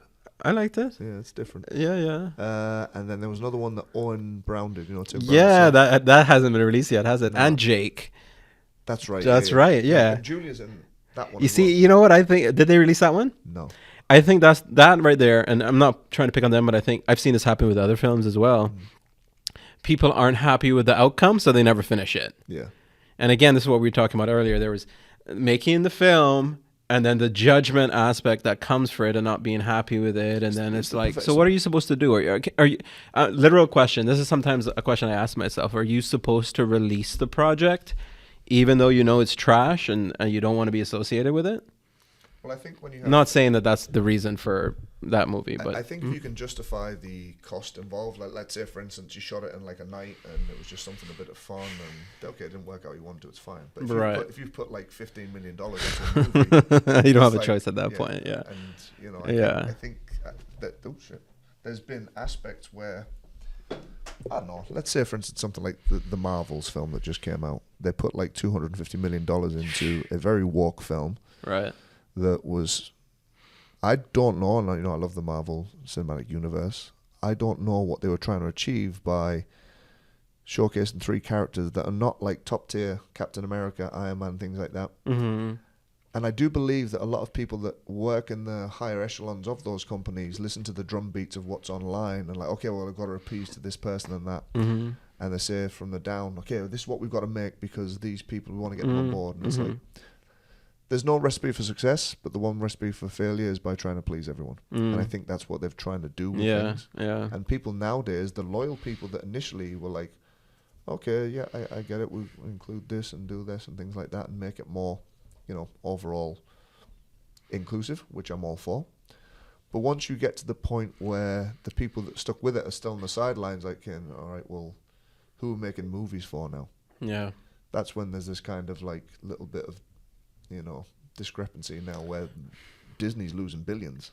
Yeah, I mean, but we said it earlier. It's about making a film that humans can sort of resonate with ambiguously. It's not a political. When you make a movie based on, being preachy or just because you don't, it doesn't hit people. The same way. Of course, it doesn't because even though you think you're doing something good because this is something that people need to know and believe, like it doesn't hit. Do you know what the your same largest way? Demographic of film goes are? What? The sex and ages. What? Men between the age of 30 to 55 is your highest. Is that right? Attending, unless it's like a kids' film, at which point. But even then, it's the parents having to bring the kids. True. So when you start alienating your Mm, demographic or your right. highest demographic, Right. don't be surprised when Right. they stop. They'll adjust. They'll adjust. They will, but it'll take an overcorrection in the other way, which is then more and more evident of your inability to, Yeah. deliver. It's true. This is the product I'm It's doing, true. rather than I'm going here and Well, here. maybe there's space in the market for filmmakers to come out there and make some good movies, right? And I want to answer your question, which was, why do people not release something? I think if there's a certain amount of effort and time and things behind it, you find a way to justify it. You have like a buyer's bias. Mm-hmm. Like if you buy something, it's not what you thought it was, but you justify it being good because you paid so much money for it, right? Mm-hmm. So you use it, and then when no one's looking at it, it's fucking shit, whatever. And I think that's the same thing with like certain films. If you're doing a short film, and okay, it took maybe, so the one we shot with Owen was like A day and a night. I think it was 2 nights, Right. whatever it was. It's not too much in the way of like a time input, and it's a very good lesson or an exercise for a young filmmaker to say, all right, well, this is what I would have done. And maybe in a few years, he'll look back at it and go, oh, it's actually better than I thought it was. Or you look at it and go, you can release something and think it was great, and then you look back and go, Yeah, but I think, again, this is my opinion, but I think that releasing a film is a step that all filmmakers need to make, especially one that you don't like, because you learn something from that. And until you release it's like it, getting married, isn't it? It's like you got to have that big day where you step out in front of everyone, and there you go. even I if think, beforehand you're like, I don't want to do this. yeah, because Again. it's a new experience. Yeah. If you haven't released the film, you don't experience releasing the film. So the film that you write is different than the film that you shoot. That's different than the film that you edit, and it's different than the film that you release. So those are all different stages. And I think people need to release How do you their work. expect to ever get to the point of doing your best work if you're not willing to go through your worst work first? Yeah, it's so amazing that people, and I'm guilty of this too, think that you'll do amazing work right off the bat. Yeah. It's so crazy, because then when you actually become a professional in the industry, you're like, man, I'm not even close Dude, to making this happen yet. I remember like my first boxing match, I was like 10, maybe 9 or 10. And no word of a lie, I was video recorded, and I thought it was the best thing ever. I sat and watched it like over a day. I must have watched it about like 30 times, to the point where it wore down the videotape. I remember seeing that video about 10 years later on when I was like 21 or something. Right. And I'm like, what the? Right.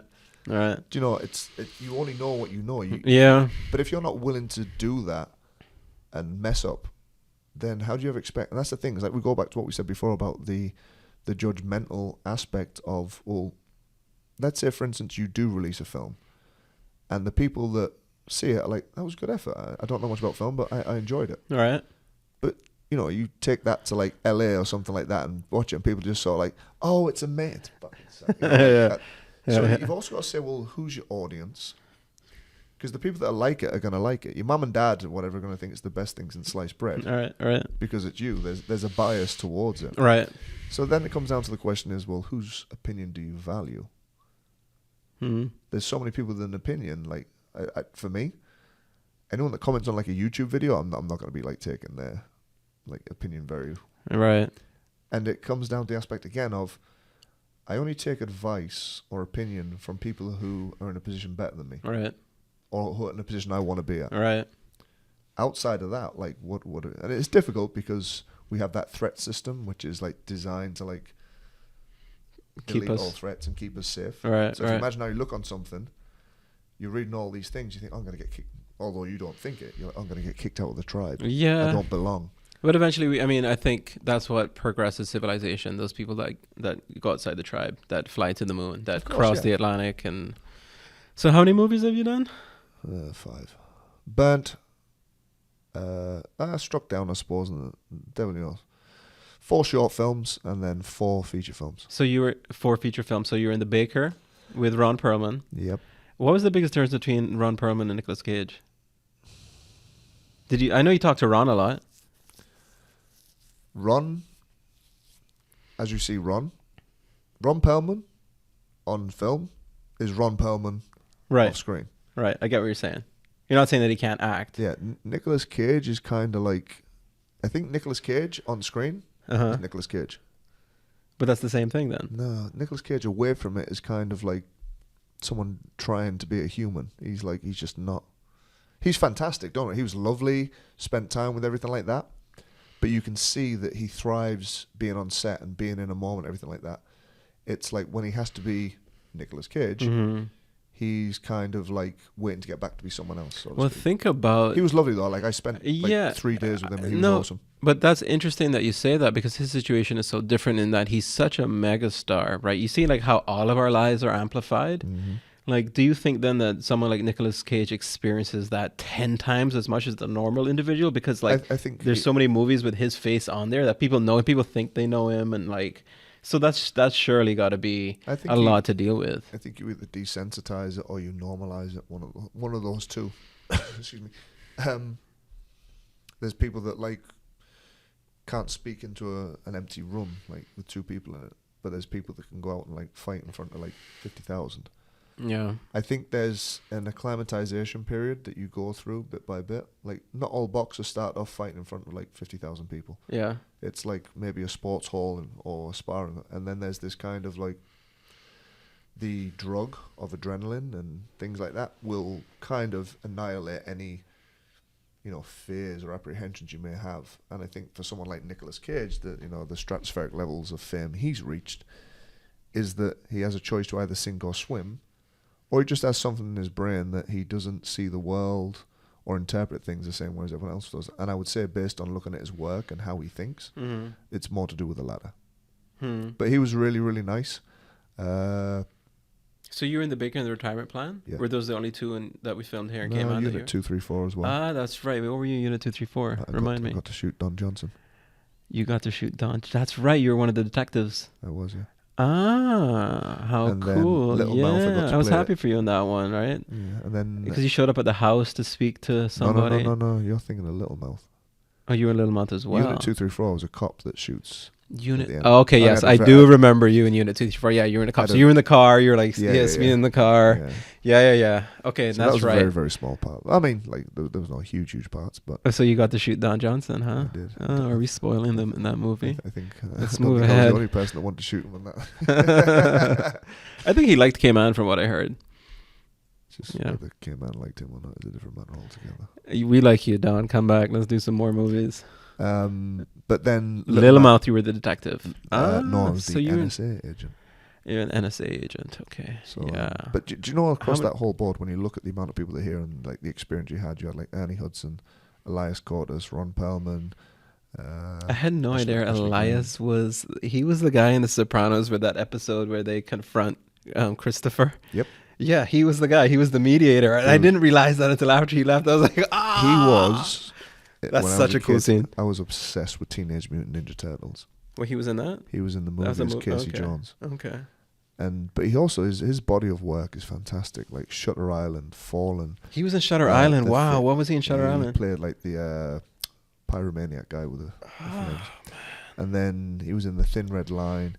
He is one of those guys that's not many people, I think just based on his name being able to pronounce it, is that they don't know him as a megastar, but when they see him, that guy. And he's just like in that kind of the grain of people's minds. He was good in The Baker too. I liked He was that. awesome. I thought he stole the show as Vic. Harvey Keitel was very cool though. I know he was a bit prickly with everyone when he was here. Was he? To a certain degree, yeah. I mean, he was only here like 2 days. But I think I came in, he was doing a dress fitting with Mushka, I think it was. Or maybe getting makeup done. And I came in. It was just me and him in the western bit where it was the big hall. Oh, no, it was the Kimpton actually. It was the Kimpton hall. I walked in, no one else in.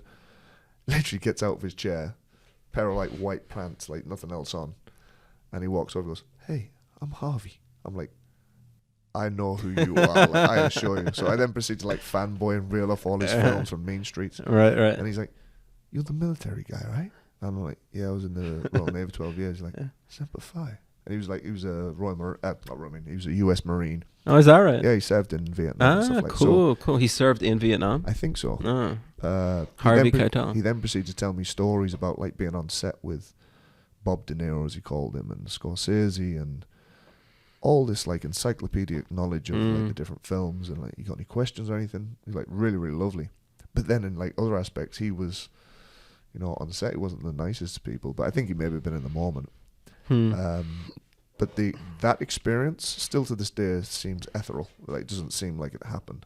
It did, Yeah. but like I just feel like there's almost like a disassociation to a certain degree. Sure. But and I want to experience that disassociation again, and we want more films to come here and that to happen. I believe that it will, but it was dreamlike. I remember I had a dream before those films came that for me predicted those dreams were coming. So it was something very dreamlike about those 2 years. Dude, it was a line of the stars to be able to like go from okay, well, what was it you told me to come From down? COVID pandemic. No.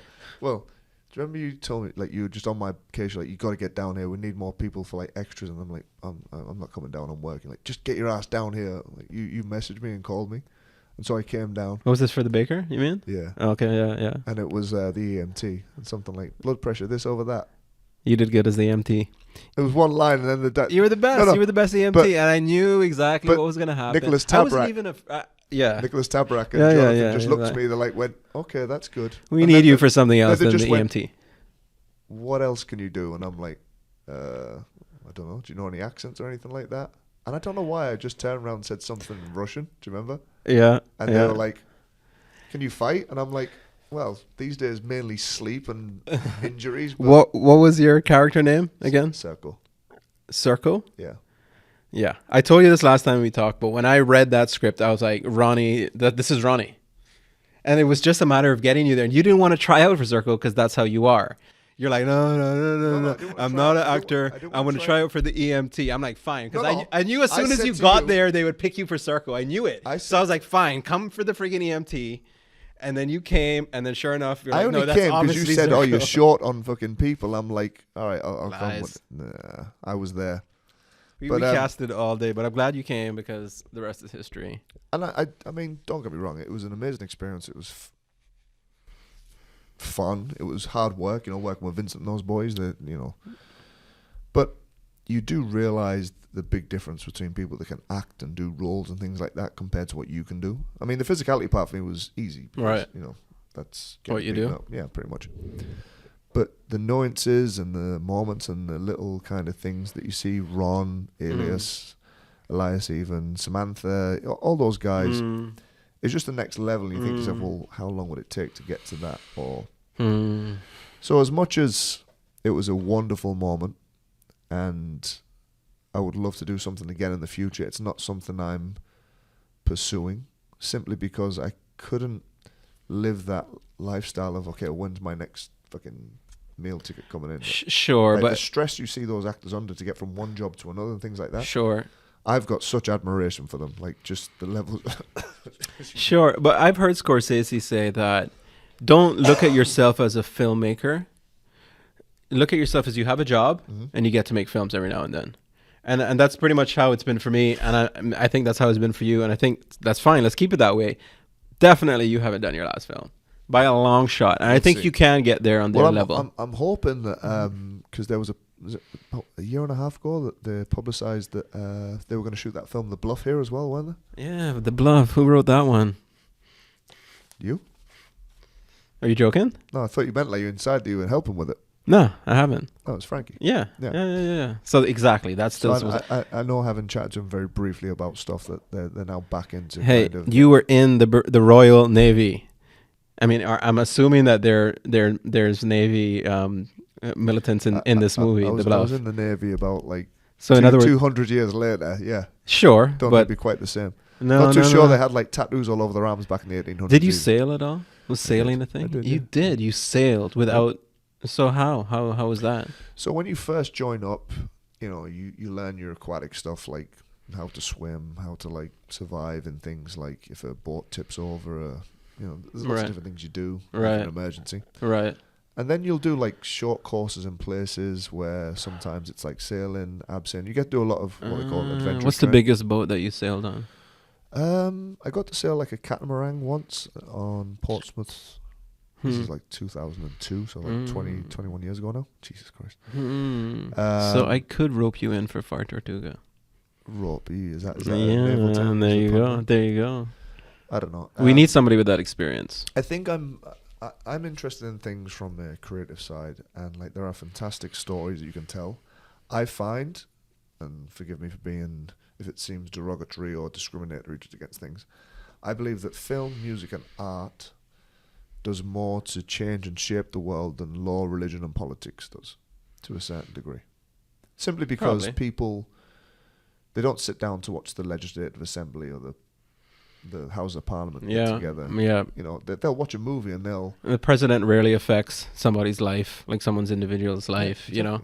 I didn't look back as a kid and go, oh yeah, Ronald Reagan. Like, See, really had a this great- you won't. This isn't your last film. You're gonna. I mean, so did Frankie say that there's a role for you in The Bluff? No. But you read the script though. Is there a role I'm for you gonna- in The I'm gonna Bluff? plead the fifth on that one. Is there a role for you in The Bluff? Just saying. I'm gonna You know plead- Frankie loves you. I'm going to plead the fifth on that one. At the end of the day, if they needed me there to help out and make tea and I was going to learn something, I would. Well, I see both of those things necessary. So You know yourself is that I think filmmaking is a gambling addiction to a certain degree because you are literally putting money on something to do well, to either from a creative aspect or yeah, a learner or, you know, a return on your investment. it's kind of gambling, but it's a little more than just gambling as well. It is a creative impulse as well. Yeah, I mean, you're creating But something it's definitely a lot of gambling. I'll give you that. But you know, one of the best, still to this day, one of the best times I ever had was New Jersey for first ever Garden State Film yeah? Festival. Yeah. That was fun. Every as heck. time I hear that song, The Cool Kids. Yeah, me too. Always That video like- was fun, right? It It was. kind of captured the And do experience. you remember you couldn't get a song for it for ages? Like, use this one. You were the one that gave me that I song? was. I don't And remember that. I was one when we did Ponciana. You remember the song "Coming to the Tree"? I do Oh, remember okay. that. Yes, I do Yeah. remember that. See, So this- Prince. oh, That's okay. about it. I need to take a year off after those little moments of brains, just exhausting my brain. Right. It's music both times as well. If you were to answer your question, then, in my experience of Cayman, a lot of the time the educational direction of kids, and I understand it from a parental point of view, is that they want to get good education, they want them to have a good life. You know, a lot of the time they will send them off island to get education and things like that, to come back to be lawyers, to be accountants, who very much shape the infrastructure of Cayman. You know, there's a big reliance on Sure. the private legal fiduciary industry. And the people that are running those things are super smart, super intelligent, and they're paid well, and so as and when they should be. Sure. Do you ever look at it and say you'd wish you'd pursued that more, or do you still feel happy and satisfied in the direction of being a creative more? 100% being a creative. However, I did study finance, I know. and I always wondered why. Like, why did that happen? Because I always think things happen for a reason. Software. Sure, I was uploaded with that software for sure, but you know what it is now that I'm super happy I went through that Bitcoin. I think it prepared me to be able to understand Bitcoin a little bit better than I would have been able to if I didn't have that sort of background. But in terms of it being in Cayman and the financial industry, no, I'm not interested in that at all. I mean, I'm interested in it for Cayman. I love what Cayman gains from that. I think there's a lot of stories to tell about that. Good stories, important stories. Bank robbery story. Piracy, that's still a Caribbean thing. That's still Yeah, a Caribbean. I Don't you know, find it very yeah. interesting that in the Caribbean, we're known for pirates. The Caribbean is like still the place where people bring their money, their treasure, But I have a to question. quote unquote hide. I love that. But I have a question for you. What? In all of the films over the years, let's go back to like Sinbad and the Seven Seas, you've got Treasure Island. Yeah. What is the only, what's the only film that's ever been really good that actually made money and was, beneficial? In the Pirates. Pirates of the Caribbean. Pirates of the Caribbean. Yeah. And that was a one-off. And you know what? When you take Johnny Depp out the equation, Yeah. so that one was like an alignment of the stars. So pirate films, in their usual capacity, Yeah. normally don't turn that much of a return on investment. You might be right. I think, however, that as a genre, people do relate to that a lot. And I don't think that that's going to go anywhere. And I think there's still good movies to be made from the piracy I think genre. the further time passes, the less and less there's, particularly with this generation, that they have an interest in those. You kind might of be things. right. You might be right. But my thing is that piracy still exists. Oh no, I That's get my- it. yeah. But that's why you'd want to look at something more like Captain Phillips. You ever see that one with Tom Hanks? Is that the one where I did Look that at Me? Yeah, okay. Yeah, I have seen that one actually. Interesting Yeah. story about that guy, right? Which guy? The The guy that played the Somalian. Yeah, okay. So he was literally plucked from obscurity, based on how he looked very kind of like eerie and ethereal and kind of like skinny. So he Right. wanted to do something that was different as a kind of villain for the piece. Right. So he was paid $25,000 for the role in the film. Okay. And after that, he did one more role in another film, small part, and then went back to selling phones in Somalia. Selling what? Selling mobile phones. Is that right? Yeah. So that's what he's doing right now? Yep. Huh. So that's how I feel. I'm happy to go back to my little cave and, like, you know, just get choked out by people. And You'll do other films. You'll We'll do see. other films. And even if you don't, like, My weren't you happy second- to do some? My second question, very, very much so. Yeah. My second question before I digress, I don't mean to interrupt. My ADHD means that I have to kind of like stay on track, otherwise it should be here, there, and everywhere. My second question to back up the first one about like your choices. How many kids do you think are square pegs being pushed into round holes in Cayman in regards to, okay, you got to do this education, you got to, and of course there's things like maths, English, literacy, those things should be a Across the foundation board. and across the board, Right. of course. But how many societal and parental expectations are placed upon kids to do the things that they did? Not always. There's always the thing, well, don't do what I did because you'll end up like me or whatever it is. Mhm. And that's always the paradox of being a parent, isn't it? It's like, do this, don't do what I did, you know, but... you But did do what that. I did. Yeah, exactly. Yeah, yeah. It's like, don't do what I do what I say. In Cayman? And so, to finish my question was, do you think that there's so many kids that could be potential creatives and, you know, have that passion and drive, but yet they're forced under a tsunami of societal expectation and belief systems that could be considered outdated? For sure. Yeah. I mean, that happens in Cayman all the time. We know that. I don't think it happens exclusively in Cayman. No, I mean, but we can only say what we see from Yeah. where we are. Well, I tell people all the time, you know how many parents call me all the time saying, my kid is into film, my kid's a creative, I don't know what to do, can you talk to them? It happens all the time. And I think it's a great thing. I think we should encourage it. I think we need stories. I think part of Cayman's problem is that we don't have stories, so stories are being told for us. Well, dude, look at it. When a film comes out or when something happens, people flood to it. Like when there's an event, people flood to it because unless you're here working on something or you're kind of here to party, you know, you will run out of things to do very quickly unless you're contributing to a communal aspect or you So have when are we things- making another film? Oh, I have a film for you. So speaking of which, this is a good point. So the guy's name is Asher Lopez. He's 18. He just graduated high school. Caymanian. Yeah. Definitely going to be a filmmaker. He's just cut from the cloth. He's already done some stuff. He's written like a 40-page script. I picked out a scene. I was like, let's work in this kind of superhero. It's called Awesome Man. And there's a scene, and I want you to cast for it. So there's a thug beating up a girl in the alley, and I want you to cast for it. I'm going to be the girl. You know who you're gonna be with. Put me in a wig. Typecast. But no, I mean like, so yeah. So this is a film. We want to do this between Christmas and New Year's, or at some point around that.